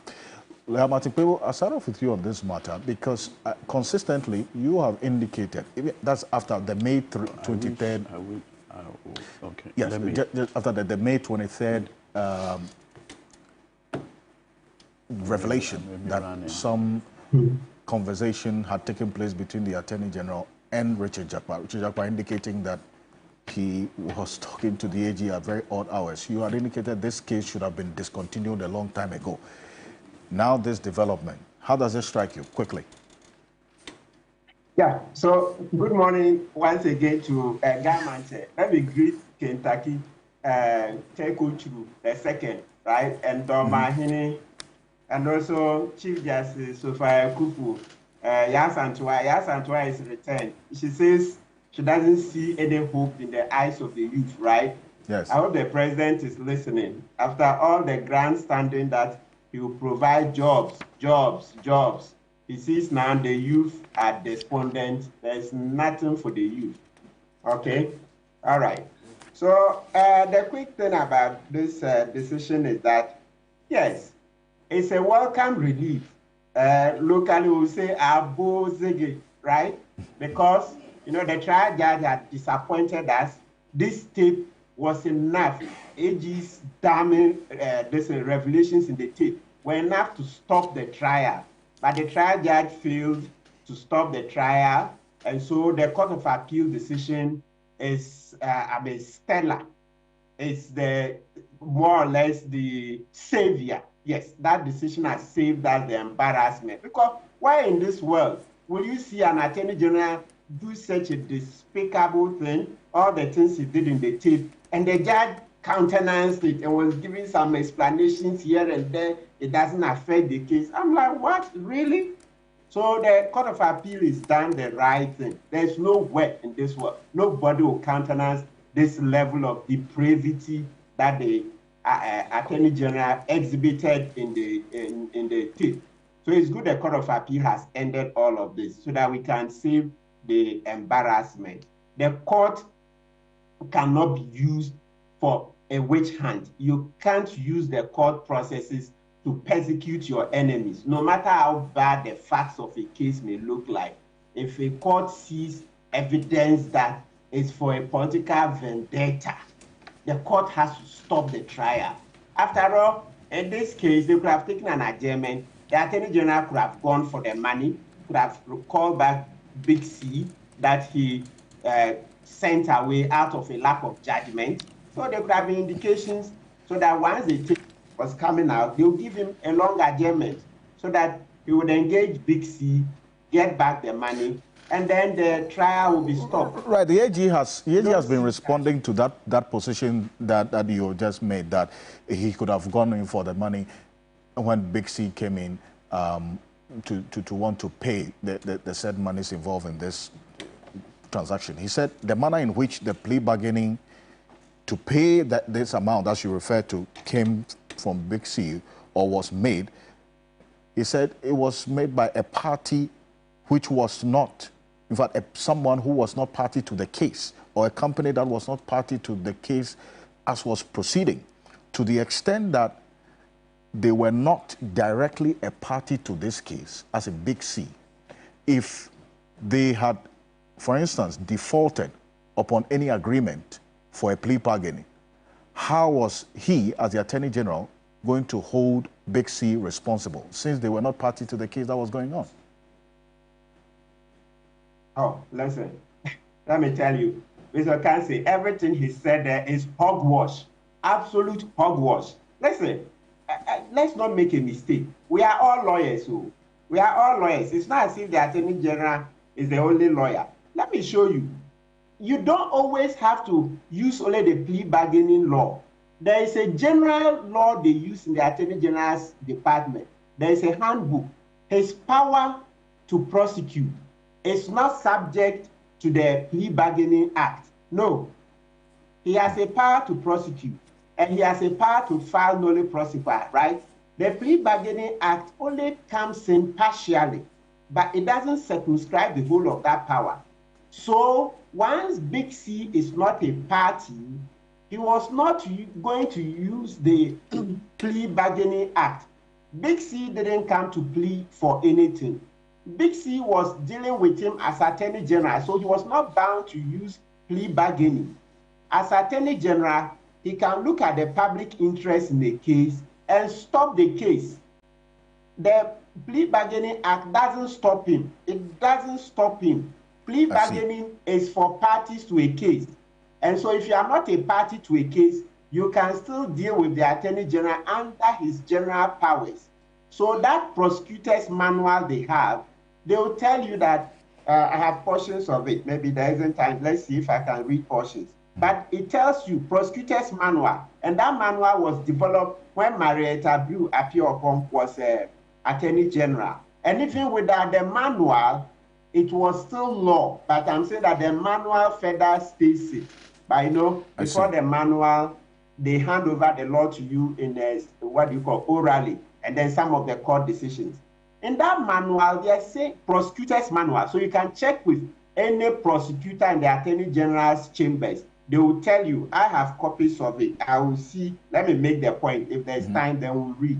So it tells you that there can be a treasure trove of evidence, no matter what, right? So there's evidence to support a case.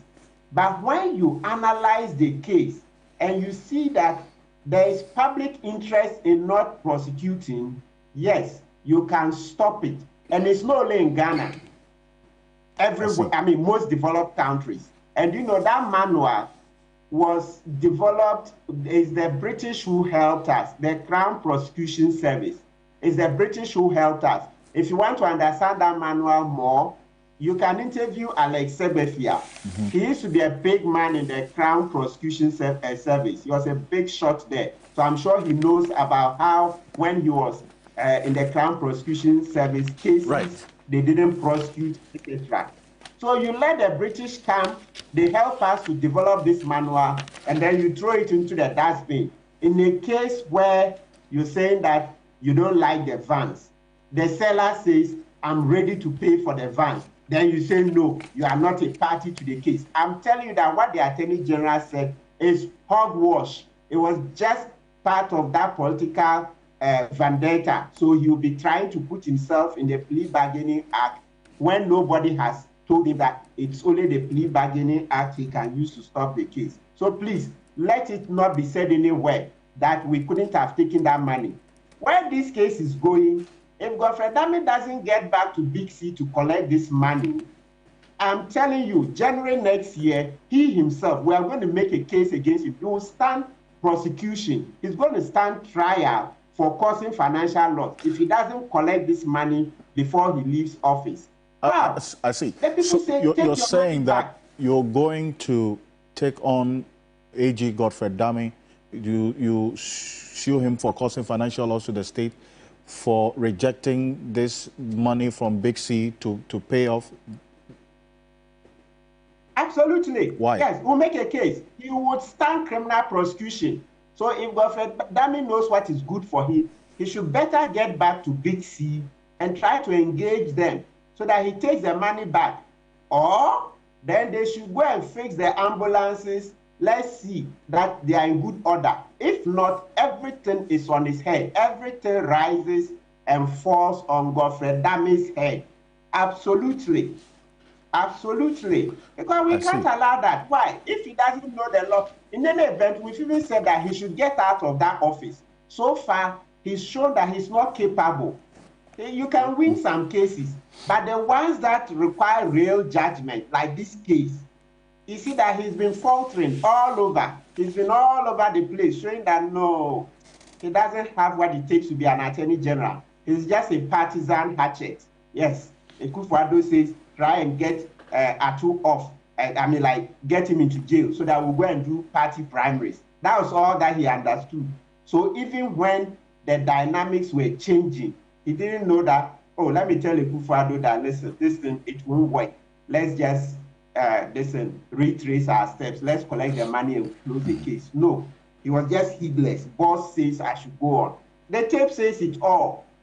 So the main point about this case is that if Dami doesn't collect this money, or if they don't go ahead and clear the ambulances and do everything for us to be sure that we have value for money, at the end of the day, next year by this time, it's Godfrey Dami who will be standing trial for causing financial loss.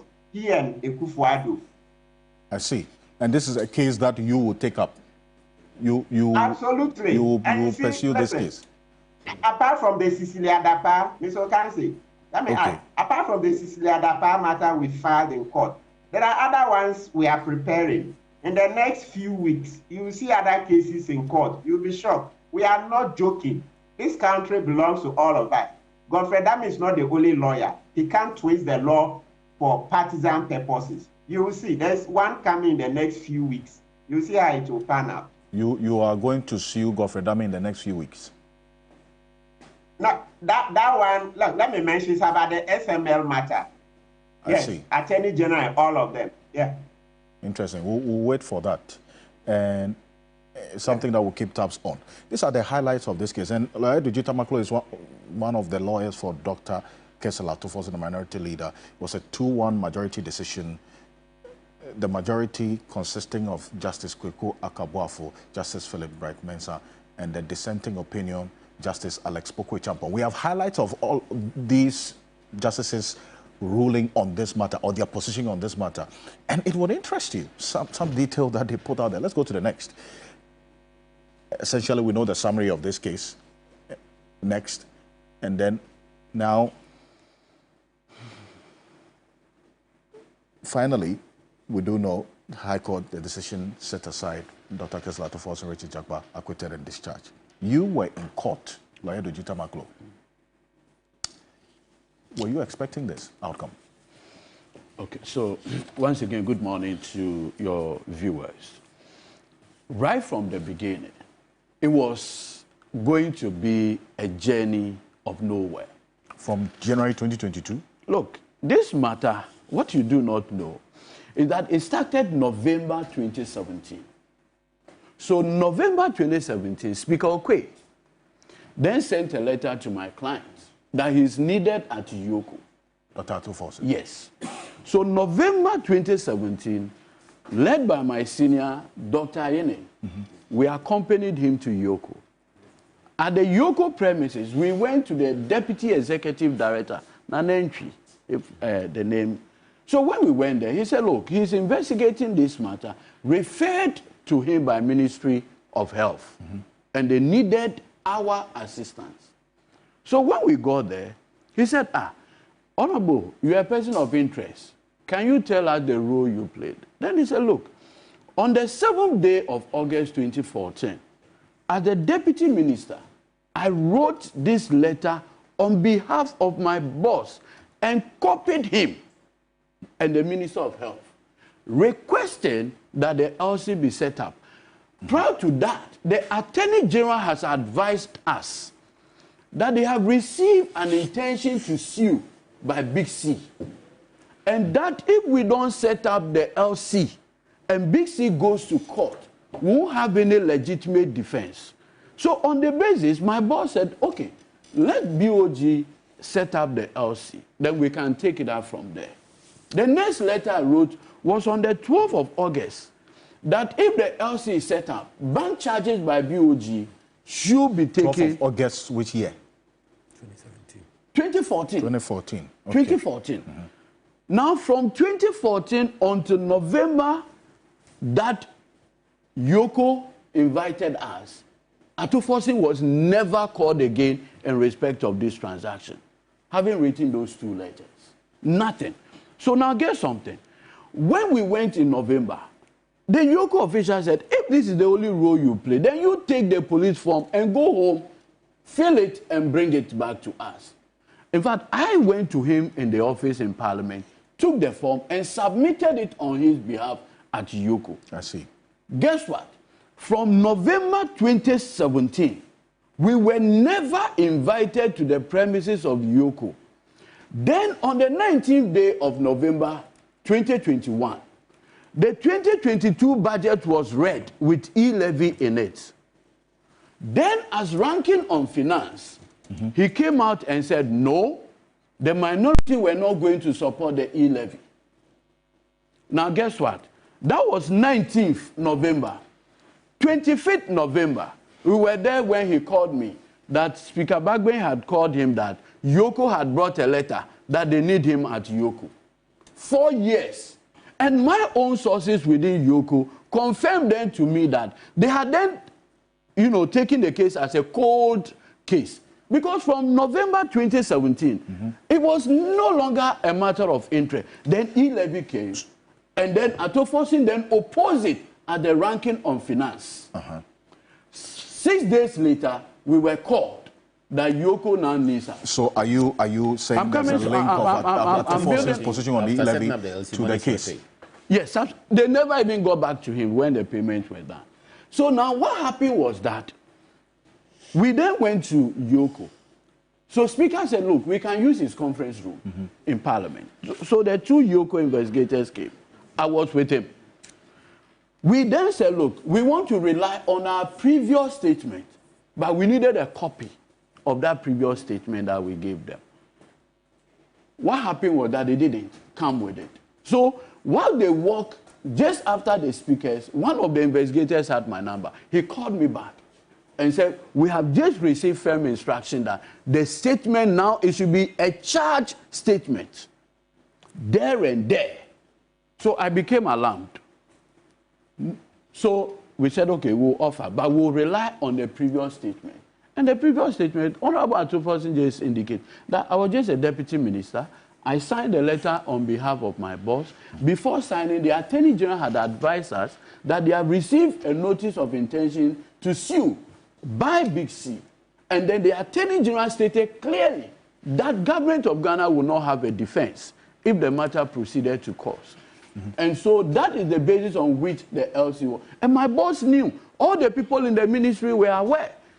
That was how it ended. I see. You see? So right from the beginning, I knew that there was no basis for prosecution. Had Setekwe come to indicate? Wait. I'm coming. The police or Yoko invited Setekwe. Setekwe went to Yoko and offered a statement to them voluntarily. And I'll tell you how the judge resolved this Setekwe letter. And you will see how unfair Ato was treated. I will tell you something.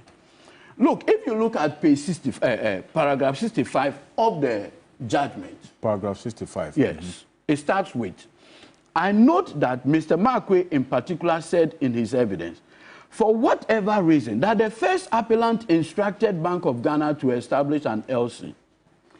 Now listen, at trial, when he was challenged on the use of the word instructed, and in my opinion, he chose to equivocate on it instead of accepting it.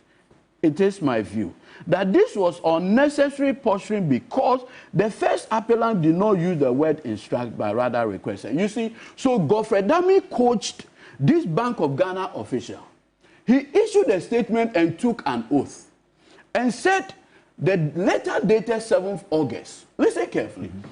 Atoforsin instructed the Bank of Ghana to set up the LC. So under cross-examination, we showed him the 7th August letter that from paragraph 1 to the last, tell the court where Atoforsin used the word instructed. You was fumbling. You say, you're a man of considerable experience. Where did he use the word instructed? We use request. Now, you see, Godfrey Dami coached the witness to write in his witness statement too. You see, he coached them. Yes, I will tell you why. And the whole reason is that this man with considerable experience knew the legal effect of an instruction and a request. He knew that an instruction is an order, a command. You don't have a choice. And a request puts the person acting on it with the option whether to do it or not to do it. Or to do verification. And if he's satisfied, then he can proceed. He deliberately chose the word instruct to color the mind of the court against Ato Forson when he knew, in fact, that Ato never used the word instruct? Now, guess something that happened, and this is what the judge says.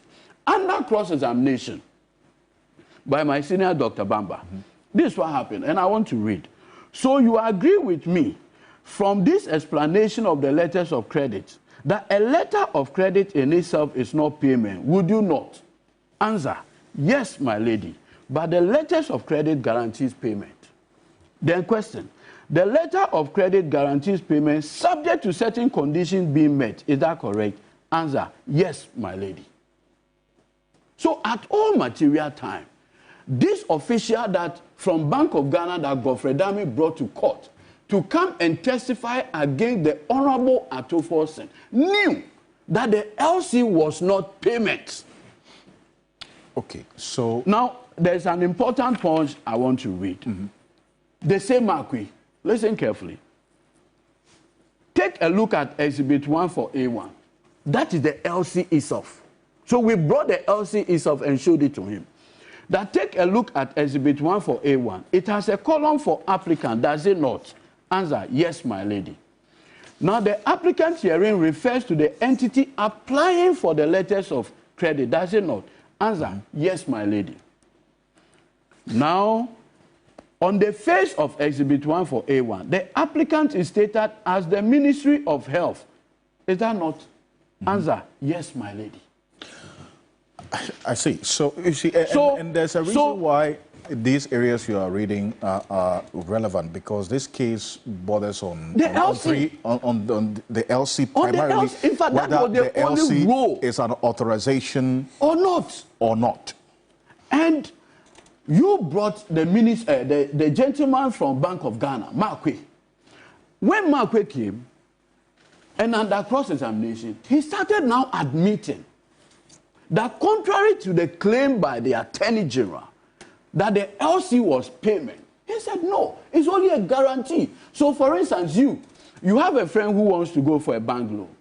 Then you say that if he is not able to pay, you guarantee, subject to certain conditions.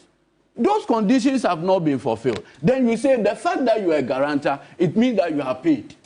This is the case Godfrey Dami took to court and was entertained. What is even more bizarre is that this same guy from Bank of Ghana, under cross-examination, listen to what happened. Who signed Exhibit 1 for A1, which is the LC itself?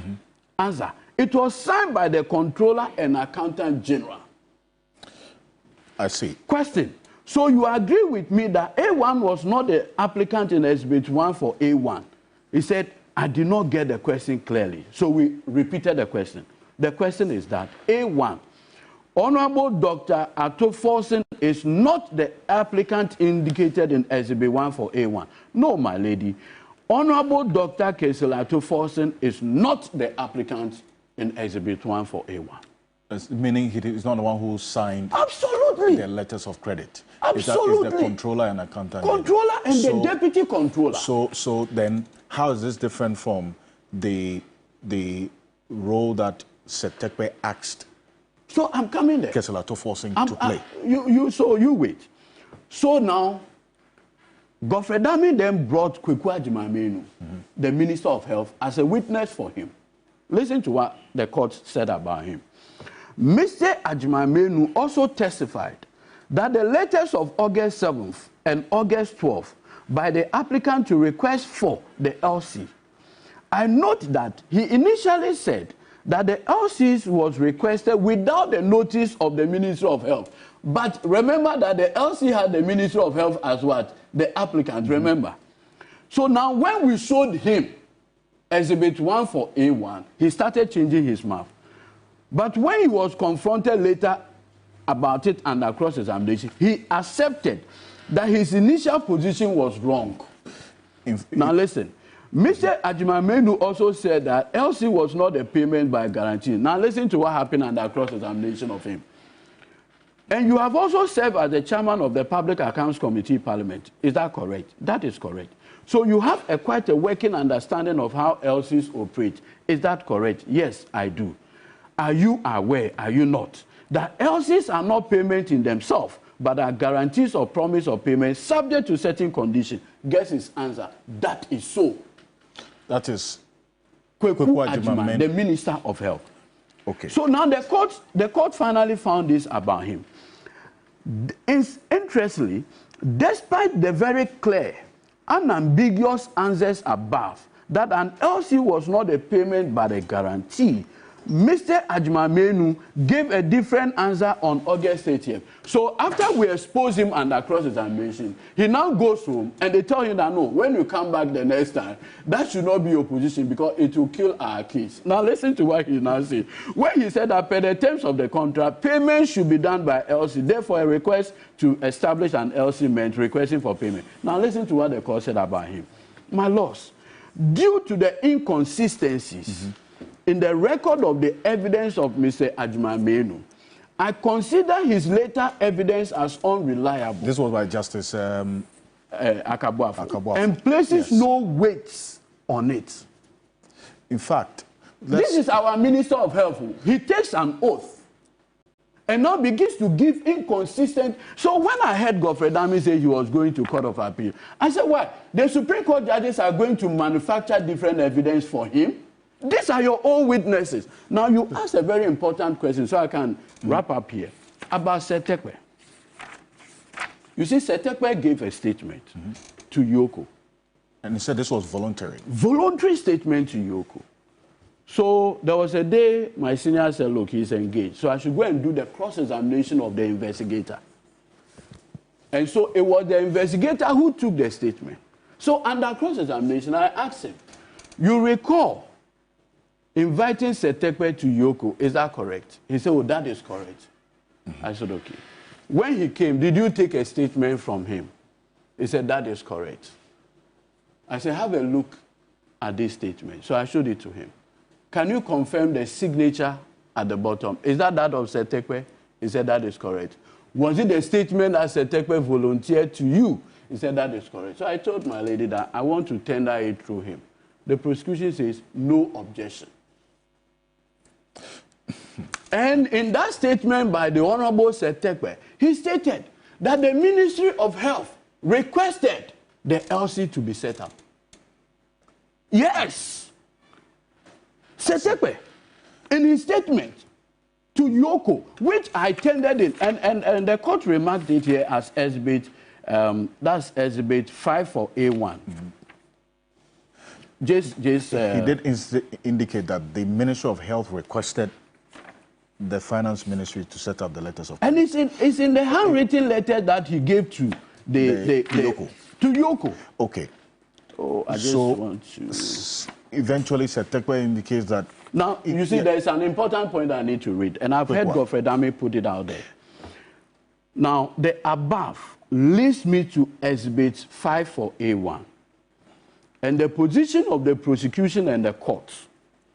The prosecution submits that the finance minister did not accept ownership of the letters of August 7th and 12th and did not state in any point in the exhibit that the first appellant decision to sidestep parliamentarily approved means of financing and decision to authorize LC to be established contrary to the terms were made by him. The trial judge also was acknowledging that the statement came from the minister voluntarily, stated that the statement had not been subjected to cross-examination.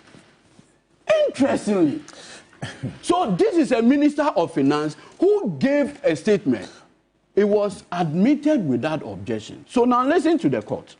First and foremost, I have no hesitation in dismissing the prosecution contention that the request for the LC was reckless and criminal because it did not receive parliamentary approval. Now listen, the idea of parliamentary approval was never part of the prosecution's case, as it never formed part of the particular set out in the offense for which the first applicant, with all due respect, it was an afterthought. And I will not place any weight on it. This is how bizarre the prosecution that Godfrey did. I call it persecution. And you see, Godfrey was driven, regrettably, by not law, why do you say he was driven by not law? Because the argument is that he employed due process, which has now acquitted and discharged your client. Do you have paragraph 101? Good. So let me just read it. Let me just read it so that 30 seconds. Just 30 seconds, so that I don't lose my thought on it. Furthermore, by saying that SB 54A1 had not been subjected to cross-examination, that the first appellant should rather establish that he had authority to act. The learned trial judge is by implication saying that she had heard the prosecution witnesses, but must also hear from fellow appellants in order to decide. I am of the view that this is tantamount to shifting the burden on the first appellant to prove his innocence. It also implies that the first appellant to be found guilty if he had failed to explain that he had authority. Right. That is contrary to the law of Ghana. In fact, what happened was that you are telling the accused person that he should self-incriminate himself. Who does that? Well, so got the burden of proof.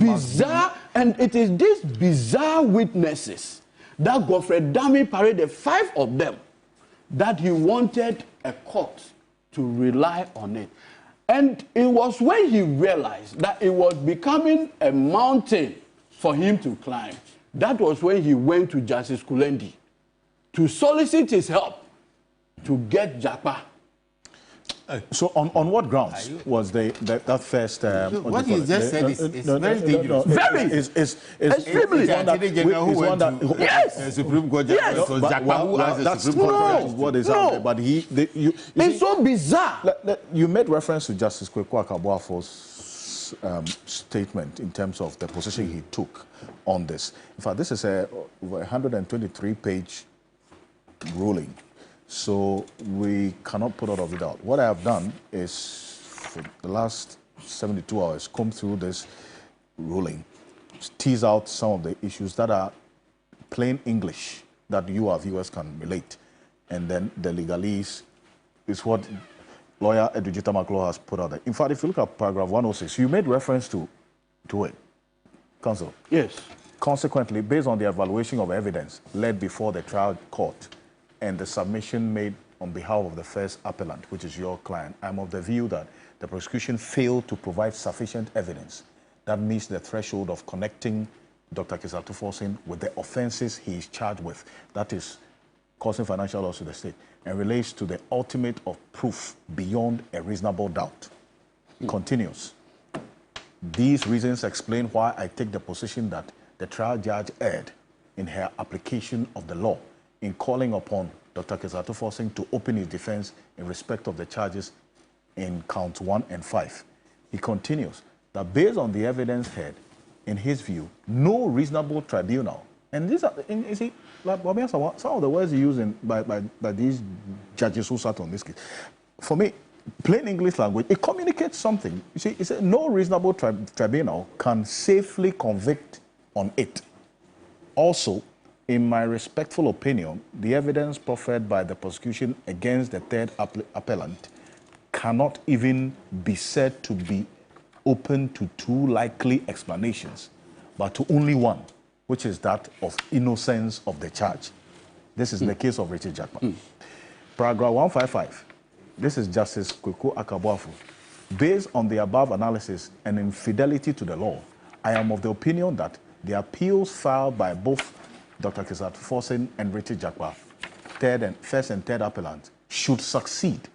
In the result, I would allow the appeals and the ruling of the trial court dated March 30, 2023, calling on the first appellant to open his defense in respect of this case. He goes on to say that also the call on the third appellant to open his defense in respect to the charge in count 3 is set aside. Let's go to the next paragraph, 71. Paragraph 71 is interesting. Let's flip to the next. 71 says, interestingly, despite the very clear and unequivocal answers above that an LC was not a payment but a guarantee, Mr. Ajimamenu, that's the health minister, former health minister, later gave a different answer on August 30. That's what we refer to. Yes. 2022, when he said that per the terms of the contract, payment should be done by letters of credit. Therefore, a request for LC to be established meant requesting for payment to be made.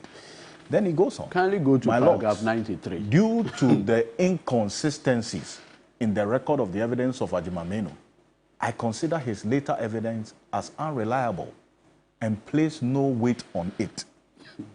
Paragraph 76. It says evidence does not show that by authority, the letters of August 7, 2014 and August 12, 2014, the first appellant caused loss to the state or misapplied the property of the state. And paragraph, it goes on. And in fact, I would have wished you go to paragraph 93. Maybe let me just read it. Yes. Paragraph 93. Furthermore, I note that the prosecution referred to Exhibit AL and submitted that according to Edumaze Mensah, based on that memo, all the staff assumed or knew that the authorization came from first appellant and not his boss. Counsel, therefore, in effect, invites this court to draw an inference from the evidence that the first appellant had no authority to write the letters at the center of this case. Now, this is where it gets interesting. In my respective opinion, the process of drawing inferences from evidence is not the same as speculating, even where the circumstances permit an educated guess. In my view, it is also important to point out that supposition or conjecture is not substitute for evidence and cannot be relied upon as the basis for a reasonably drawn inference in this case. The assumed facts for the inference must be taken from the primary fact for a proper and reasonably drawn inference. Now, this is where it gets interesting again. A reasonably drawn inference requires evidentiary foundation, which in this case is lacking, because no evidence was led to show that the first appellant had no authority to act. The facts relied upon by the learned counsel, with due deference to him, are based on conjecture and speculation. I see. The issue of whether the first appellant had authority to act or not is a matter of fact and cannot be speculated upon. This is your Attorney General. I see. Well, let's look at the other. Anytime we say it's a 2-1, viewers and listeners are not even given the details of the positions that the judges who were in the majority took in taking that position that Dr. Kesela Toforsing and Richard Jakba should be acquitted and discharged. That's why I took some time to run through some of the positions taken by the judges who voted in the majority. Let's look at Justice Bright Mensah, who was also in the majority. He was part of the two who voted that, look, Dr. Kesela Toforsing and Richard Jakba should be acquitted and discharged. Justice Bright Mensah said in his ruling, if you look at page 74 of this 125-page ruling, let's put it on the screen. It says, I have critically and soberly examined all the evidence led on record, both oral and documentary, the evidence in chief, each witness of the prosecution offered, and the cross-examination of the witness by the defense counsel. And the second part of page 74 is where it's plain English language, so our viewers and listeners can relate. Upon a very passionate reflection of the evidence and arguments of both counsel for the appellant and for the Republic, it is my respectful opinion that the evidence in its totality is so unreliable that no reasonable tribunal minded to do justice could safely convict upon it for varied reasons. Look at page 79. The conviction in the Rex versus Correa case was set aside on appeal primarily on the grounds that the prosecution failed to call a material witness. The court explained on page 178 of the law report that the evidence of the witness would certainly have settled one way or the other the truth or otherwise of the matter. There is that evidence on record in our present case that in the case of investigations into the matter, Honorable Setekpe is said to have volunteered a statement to the investigator. And that's what you... Yes, that's Exhibit 5 for A1. In the case, as you made reference to. Then let's go to page 80. It is beyond any serious dispute that the applicant in the LC application was the Ministry of Health. Yes. As the applicant and beneficiary of the LCs, it was the duty of the Ministry of Health to do necessary pre-shipment inspection to the satisfaction, to be satisfied that the ambulances being imported met the required specification and standards. It was not the duty of Dr. Kesla to force him to do so. That was Justice by Mensah. And in fact, look, let me just add something. You know, the contract was between Big C and Ministry of Health. Atofosi was not even a party. So no responsibility was on him as far as Exhibit AL, which is the contract, was concerned. Okay. Meanwhile, in all these circumstances, he was called to speak as though he was the Minister of Health. On what responsibility was on him? The Attorney General has been speaking. Let's hear. He spoke to Accra-based CTFM, specifically in answering this question about the responsibility of Atofosi. I want us to take a listen to him.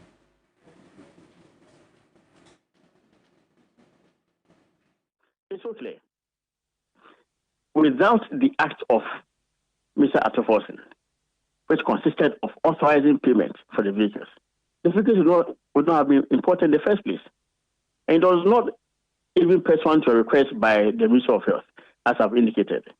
If my ministry requires some vehicles to be procured and whatever, I will write with all respect to the Minister for Finance, attaching evidence of the exhaustion of the procurement process and all. And it is the duty of the Minister for Finance to inquire whether indeed there is basis for the payment to be carried out. In this case, without any authorization whatsoever, the Deputy Minister of Finance on his own wrote for the establishment of the letter of credit. And it's not just a matter of establishing LCs, and it is not also, as with all respect, as light as some people would want the public to believe, that LCs are just a guarantee for payment. The LCs themselves were the means of payment agreed under the contract. Indeed, if you look at the agreement, clause 4 of the agreement, it says the vehicles shall be paid for through the establishment of letter of credit, a revocable letter of credit opened in favor of the sellers. And that's exactly what was done in this deal, pursuant to the authorization of the then Deputy Minister of Finance after forcing. Then, of course, the role played by Japan is quite clear. He is the one who introduced the company Big C to the public officers in question at that time. Without Japan's introduction, the government of Ghana would not even have gotten to know Big C. Apart from that, he profited 700,000 euros out of the 2.3 million euros that was paid under the transaction. Okay.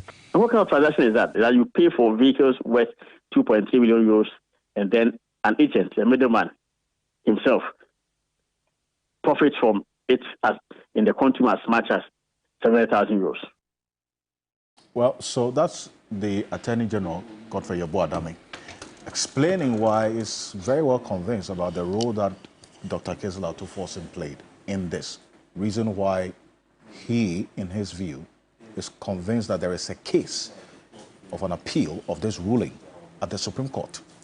You know, before my learned senior counsel, I didn't call Kweku Agyeman-Manu. I didn't call Markwe from Bank of Ghana.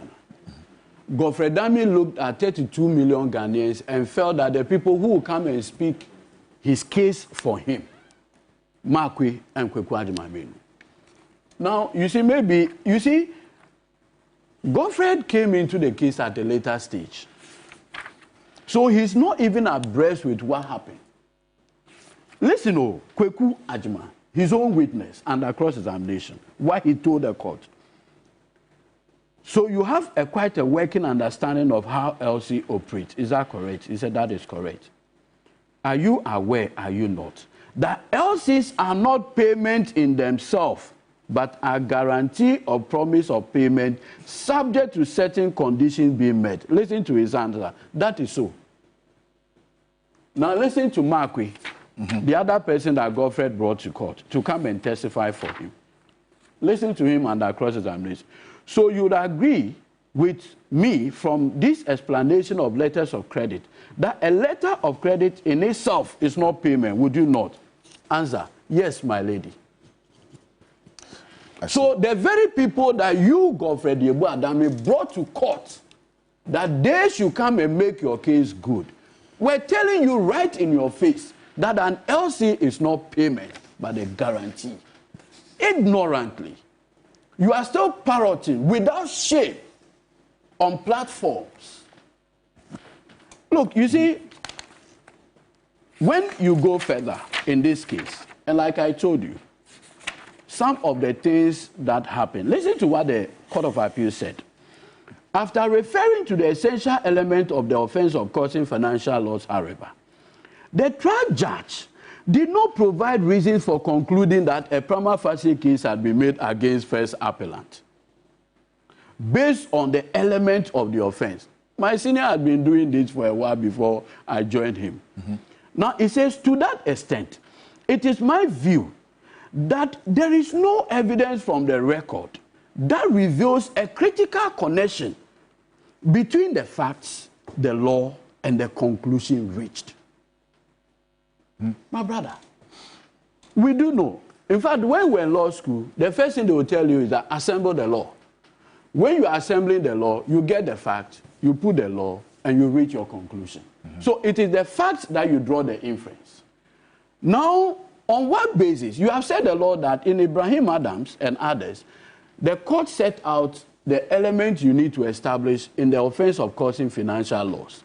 Then you attach the facts to the position of the law and draw your conclusion.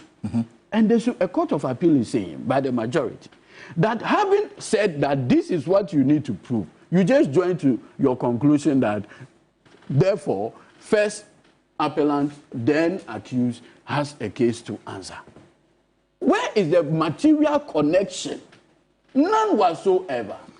And that is why, if you look at the statement Setekwe offered, the Court of Appeal now says that there is no evidence that the loss was caused as a result of the omission of the first appellant, or that he intended to cause a loss to the state, or he foresaw the loss as virtually certain and took unreasonable risk of it.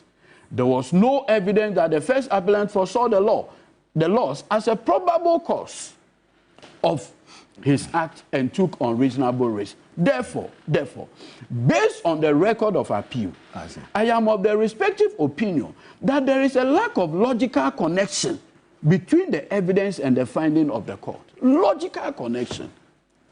So at this point, the conclusion is like fate, GDA. Okay, well, but Justice Alex Opoku-Echampong, in dissenting, said he did not think that the trial judge decision has occasioned a miscarriage of justice. No, hold on. I beg you, go to page 91. Page 91. No, page 91. In the decision of His Lordship Justice Alex Opoku, page 91, the first paragraph. Listen carefully. He says, in his judgment, that the Ministry of Health failed to conduct pre-shipment inspection in respect of the ambulances which were ready for shipment before payment was made as required under the contract. Question, whose responsibility was it to do the pre-shipment inspection? Was it Ato Forsen or Ministry of Health? So even in the dissenting judge's opinion, he himself finds at page 91 that there was a responsibility to do pre-shipment before payment to be made.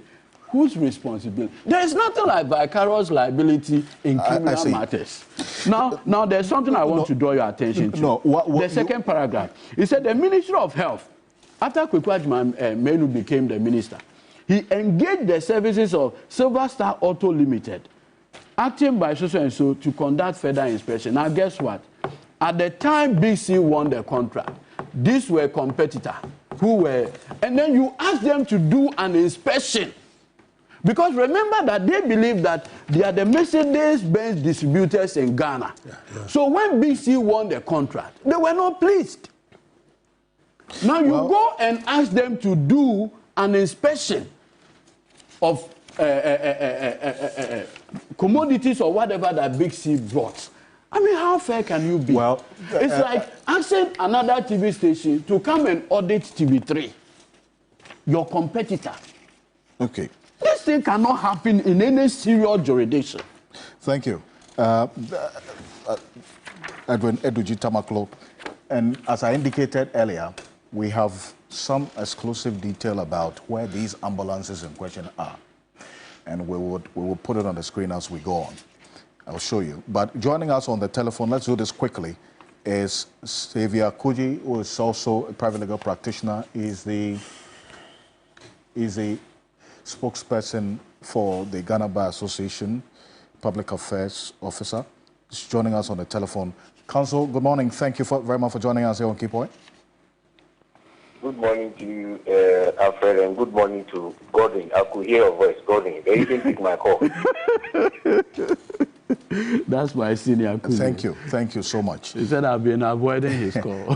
he will pick your call now. But you took issue with the Attorney General's statement, part of the statement, which indicated his position describing the appeal court's judgment in acquitting and discharging Dr. Kesla Tofos and Richard Jakwa as perverse and grossly unfair and erroneous. Why is that? Yes, thank you very much for the opportunity. I must start by saying that we are not against the Attorney General disagreeing with the decision of the Court of Appeal, not at all. But the manner and the choice of word is what we are concerned about. If you read the Attorney General's statement carefully, to us, or to me personally, all he wanted to say is I wanted to go on an appeal. The question is, was there the need for all those work before concluding that he wanted to go on appeal? Practitioners have known it. Even telling a judge in the courtroom, our appeal against your decision is problematic. It can land you in problem. Normally, what we do is to say, that is the decision of the court. I respect it. I'll advise myself. If you have said this, I don't think we have had issues with it. Because we need to create the impression that the courts have been fair to everybody. Is it the case that because this time around it didn't go in his favor, that is why such words are used? We may be tempted to think so. And that is not the kind of situation we want in this country. We must all believe in the system. You may not always get it right, and it may not always be in your favor. In this case, for instance, there is an opportunity to even go higher up. So why use all this way? That is our concern, because if we, the professionals, are using such words, what do we tell the new people if they use them?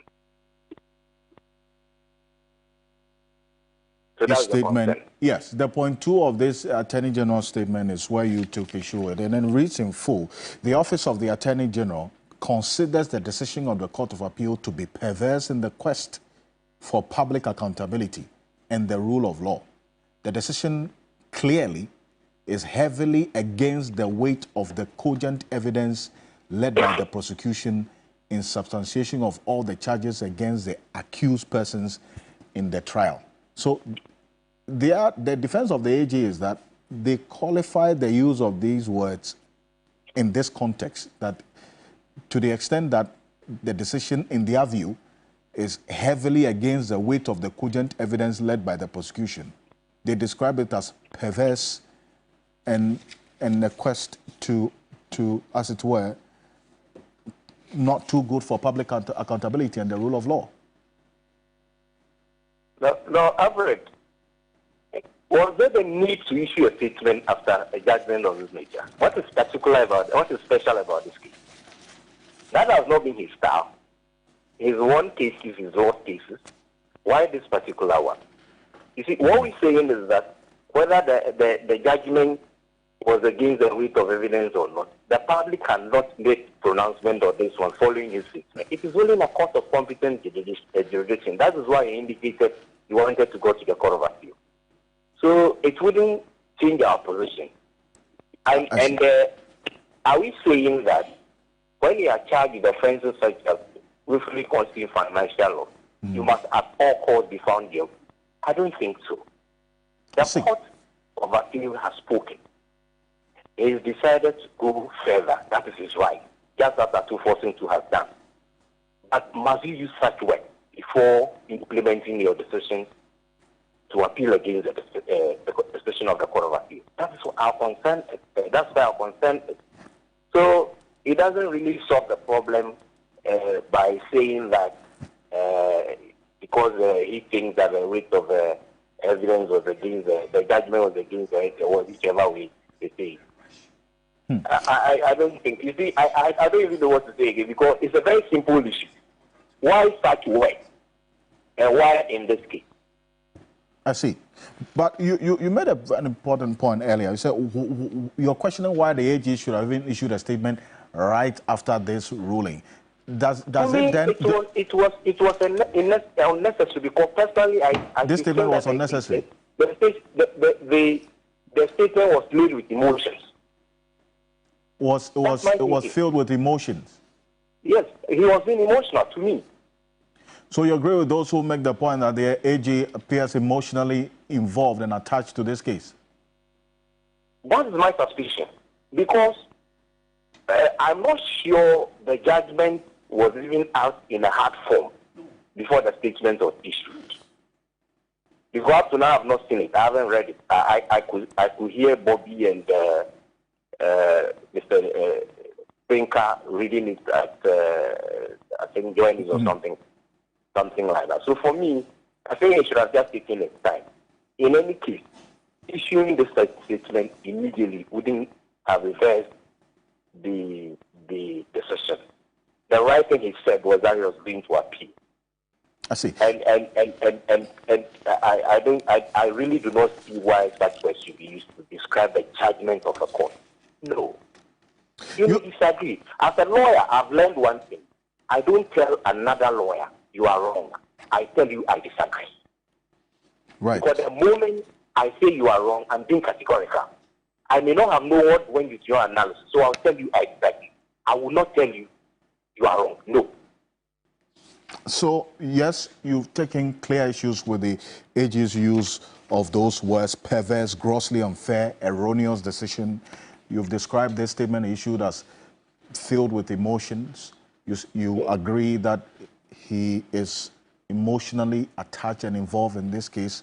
Based on all of this, some who have suggested that should this be the basis for him being disqualified to speak at the bar conference this year, to the extent that you are not happy about some of these things he said? No, he shouldn't be disqualified from speaking. I know this is coming from. I heard my good friend and good brother Godwin say this, I think, a few days ago. I disagree with that position. What we are saying is this. Going forward, we don't expect things like this to happen because as lawyers, I keep saying we are leaders. So whatever we do, even in our private life, people look at us and copy from us or learn from us. Don't forget, we have complained about certain statements made by certain figures, especially in particular, or for example, Mr. Mahama, in the past. AG was part of those people who condemned it. We also condemned it. You understand? So as our leader, we don't think that in expressing disagreement with the judgment of a court of competent jurisdiction, he should be using such strong words. He can disagree. We don't have a problem with it. Our only concern is that next time around, he should be very mild in disagreeing. That's all. I see. Mr. Sebiakuji, thank you. But Matic Bebo has a contrary view on this matter. And Counsel, just a quick one. Yes, you disagree with the GBA position on this? Matic Bebo? Right, what? Hello? Yes. Hello? Yes, Lawyer Matic Bebo, you disagree with that? You disagree with that? Matic, you are also there. Good morning. Yes, he is. Morning. Yes, Mr. Ocansey, you are asking about the AG speaking at the bar conference. Yes. Oh, he should be disqualified automatically. The AG is a disgrace to the legal profession. You know what he did in the tape? It's not something we can get over. It's an office that he should have left by now. So let's not make any mistake. The AG has lost the moral right to to address the bar. He shouldn't go there. The AG shouldn't step foot in Kumasi. He cannot address the bar, not with that tape, not with all the things. Martin, you know what? Let's leave that option to him. He should be sacked right away, and we have not moved away from.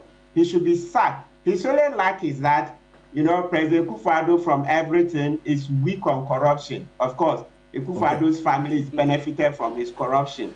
So that's how he lacks the moral strength to sack Prophet Dami. But Dami should willingly resign. Right. Because he has lost the moral right to lead the bar. He shouldn't deliver any speech in Kumasi. No, I'll walk out if he comes there. You will walk out if the AG Prophet Dami I don't think it has gotten to that yet. You won't make mistake. Between now and how do you call it? September is a lot of time. Let's see what happens. I see. Let's leave the option to him to exercise. Well, let's see what happens. But Bibu says he's going to walk out if the AG comes in. But I'll be back shortly. I plead with him not to walk out. We all make mistakes. Okay. And in life is a learning curve. Lawyer Xavier Kuji, thank you for joining us. He speaks for the Ghana Bar Association. Yes, you've indicated quite clearly that I'm not with the Attorney General. But stay with me, because after this quick break, I'll show you a video. I'll show you a video of where these ambulances in question are. The ambulances procured under this whole scandal, this court case, and why we should all be concerned about what is going on as to what has to be done. Stay with us. We'll be back shortly after this quick break. But parents, are you considering what secondary school or university for your child to attend to, or help them discover their purpose? We invite you to join us at the TV3 Edu Fair at Alisa Hotel, Northridge, today, Saturday, the 3rd of August. And this event will provide you with opportunity to meet representatives from the biggest institutions and make the best choice for your child's education. Admission is free, and the fair is ongoing as we speak at Alisa Hotel, Northridge. For more information, please call 053-2200-927, 055-428-1069. After this program, we are all going there, so join us. Stay with me after this quick break. I'll show you a video of where these ambulances procured under this case that's to forcing Richie Jakpa case are as we speak. Stay with us.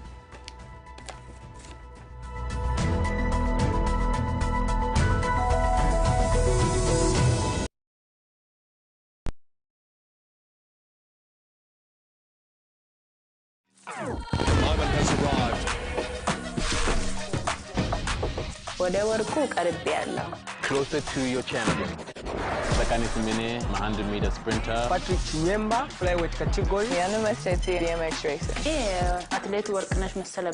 Stay connected for every medal moment from the 2024 Paris Olympic Games. Get closer to your champions with Supersport on DSTV, the home of entertainment. Yes. Star 712. Picture this. Coming in Greece. The giants.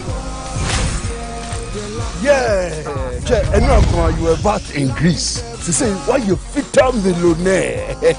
Yes, the luckiest at Aroma. To say about from Massa H-Man. Yeah. Now check this. Sister Abna, aka Kobe Hima.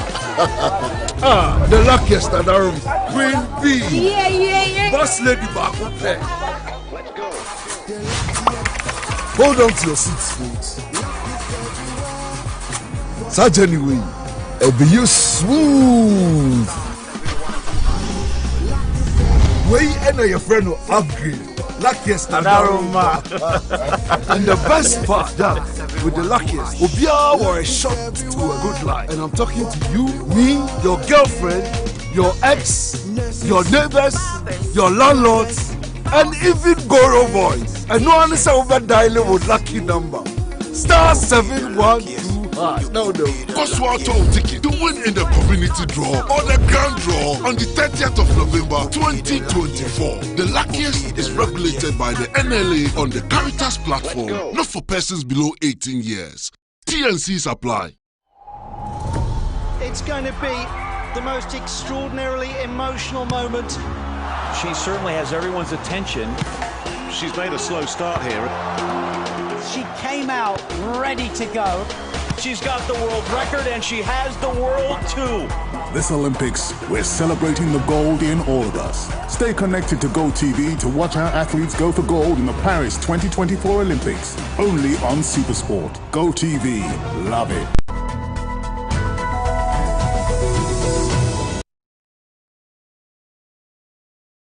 Welcome back to Key Point on TV3. We are live on 3 FM 92.7 on a number of radio stations across the country, also on TV3 Ghana on Facebook and DSTV channel 279 all across the world on 3news.com. Edu Jitamaklo, Yaya Babaya Asamoah, lawyer Edu, that's Martin Bebo is also with us, and lawyer Xavier Kuji, all speaking this morning. I want to take a look at this video. This is the video of the ambulances in question, procured in this Atoforcing Richard Jakpa versus the state case. What we are showing you now, for the benefit of our listeners on radio, the ambulances parked somewhere in Accra. In fact, 30. And this video we got from our source. These are the videos, in fact, the vehicles that were procured. Brand new vehicles. Under this ambulance trial that is ongoing. They have been parked for only God knows how long. Since what? Since 2014. Now, the AG asked a question that between 2014 and 2016, when you were in power, why didn't you convert it into ambulances? And in fact, these ambulances, from where the video we are seeing, where they are parked, some of them parked in areas where they actually weeds, overgrown, but the bush, there's this one. Yes, this is a second video that has another set of the vehicles, the ambulances, parked in a bush. This you can describe as a bush. That's the video of what we are seeing. We call it the saga of ambulances, right? These are the ambulances in this case that Dr. Kisla Atoforcing and Richard Jakpa have been acquitted and discharged. They are parked in the bush. So that's why, like Martin Pebu says, if these ambulances are not put to use, and look at the state, they are actually deteriorating. And the containers that had the items, the material that was supposed to be fitted in for it to be a complete ambulance. You understand the containers have been cleared of the materials. And we have the way bill of some of the containers being used for other things around the world. We have that as well. But these are the ambulances. Lawyer, there you have it. The saga of ambulances, some in the bush, some in court.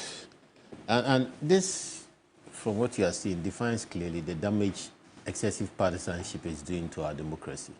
Democracy is good. And the longer we practice it, the more these things will expose those who are against progress, socio-economic progress in this country. The more we consolidate democracy, the more we'll perfect ourselves, because these matters will come to light. Do you recall the Galloper case? Yes. Where 120 vehicles were imported into the country to be distributed, but were halted because of change of government, on the basis that every time a new government comes into power, the previous government's actions are all criminalized. And then by the time you finish decriminalizing some of them, we would have lost a lot of benefit, which will go to the people. But I'm saying that democracy is good because look at the judicial processes that we are seeing. All the legal brains involved in this matter are serious-minded persons. The appeal court, the high court judge, even the Attorney General himself. My understanding is that your mate is my lady Efia Akabafo and Bright. See, I have said you have decided to be silent on that. The same class. These are very sharp-minded people. And I've worked very closely with Attorney General Dami on the presidential petition case. Unfortunately, he's allowed himself to be swayed by the politics of the current case. And the letter that he issued doesn't become him, not the person that I know. The letter presumes that he will go to the Supreme Court and you will have that well-reasoned judgment reversed because he has come to the Supreme Court. But in that letter, he realizes that there is a serious matter of impunity and abuse of public office that has to be dealt with through the judicial system. What about incumbency issues ongoing? This matter ought to have ended when the Japa plea-bargain matter blew up. That is how... You mean that recording of that conversation? When the recording came, it should have voided this matter at once, on principle, because it was so bad. And the High Court judge advised him, the Attorney General even at that time, to recuse himself. So in the spirit of quality judicial traditions, and we are evolving, and I love the way we are going because we are demonstrating quality and capacity. All the lawyers who are involved have demonstrated scholarship. The judges have demonstrated scholarship. And it's time that sometimes principle determines the way forward. In fact, it should be most times. Because, like I'm saying, this matter should have been voided at the time that the Japa matter came up. That would have been principle. That would have meant that it was not about politics. Unfortunately, the AG's reaction has demonstrated that he's being driven now more by political considerations than by his legal scholarship. Because he's a very solid legal scholar. He's a very, very solid guy. But now he's being controlled by political emotions, and it's not good for him. Is there a case to appeal at the Supreme Court? From what you have seen? I haven't read a full judgment, but the excepts show that. I mean, you're going to appeal against an Akabwa 425-page judgment. You are going to struggle. You're going to struggle. You are going to struggle. So he's going to struggle at the Supreme Court? No, the standard for criminal proof, because you're going to deprive a person of their liberty, if they are proven guilty, is such that it's better you let a guilty person go, you know, than to convict an innocent person. As you lawyers say, it is better for 1,000 guilty persons to walk free than one innocent person to be put away, because you can't deprive a person of their liberty and on the flimsiness of what really is, you cannot stand on anything, cannot be proven. And if the appeal court is saying that you haven't led a case that convinces them reasonably that there is no question of criminal culpability, then where do you stand? You can't have a degree. It must be ultimate. It's not a degree. It's binary. 0 or 1. Or nothing. So I think an appeal will be difficult. But again, you see, at any point in time, in any society, judicial decisions reflect where we are as a society. At any point in time, judicial decisions also help to shape our social norms. And where we are now, we should admit and accept that there will be high-profile political cases, and that in these high-profile political cases, our judiciary will stand up.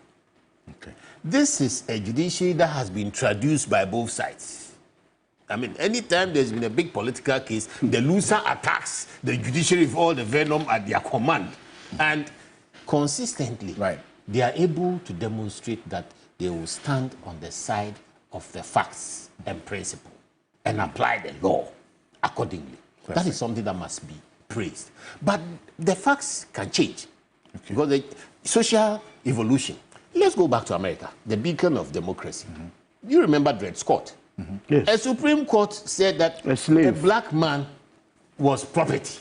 And could be owned. And it could be sold and anything, killed, and once you acquired that property, you could do with it as you wished. Dred Scott, this was the Supreme Court. It was reflecting the era.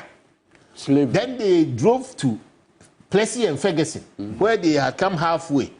Separate but equal. Oh, now the black man is a human being, but not of the status of the white man. So now you couldn't misbehave and Black do band, anything Board you of wanted Education. as a property. Then, by 1954, we had reached Brown and Board of Education, where they're integrating black people into society. We are in an America where a black man has become president. Right. And now we are on the verge of a black person, a colored person who is a woman becoming president. Significant. Society moves, and the Supreme Courts move along with that. So our Supreme Court, I think, or our superior courts of judicature, I think, are serving us reasonably well to the extent that they are able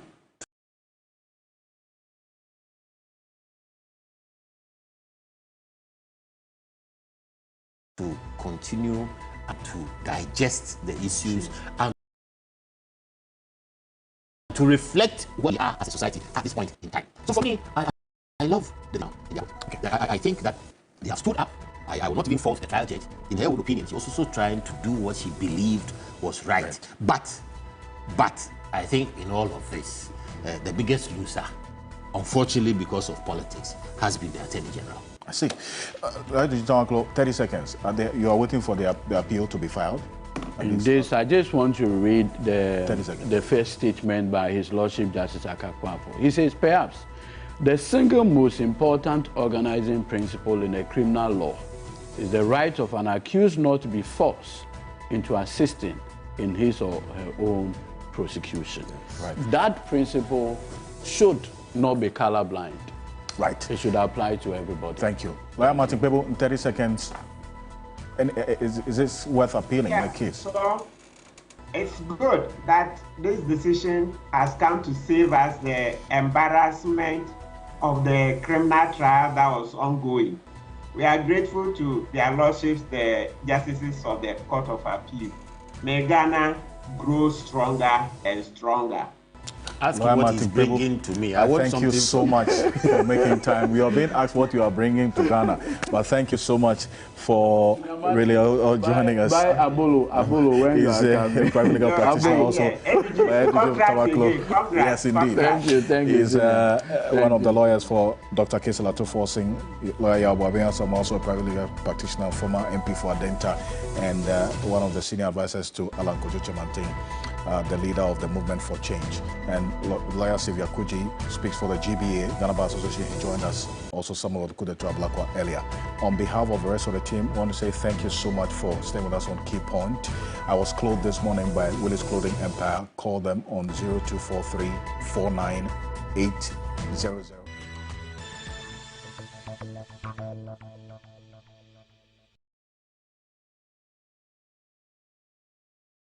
Welcome to the world of casino games on 1xBet. Discover the wide variety of exciting slot games for every taste. Take your chances and let the luck be on your side. Slot games on 1xBet, where fortune awaits. This advertisement has been vetted and approved by the Gaming Commission of Ghana. Bet responsibly, not for persons below 18 years. Gambling can be addictive.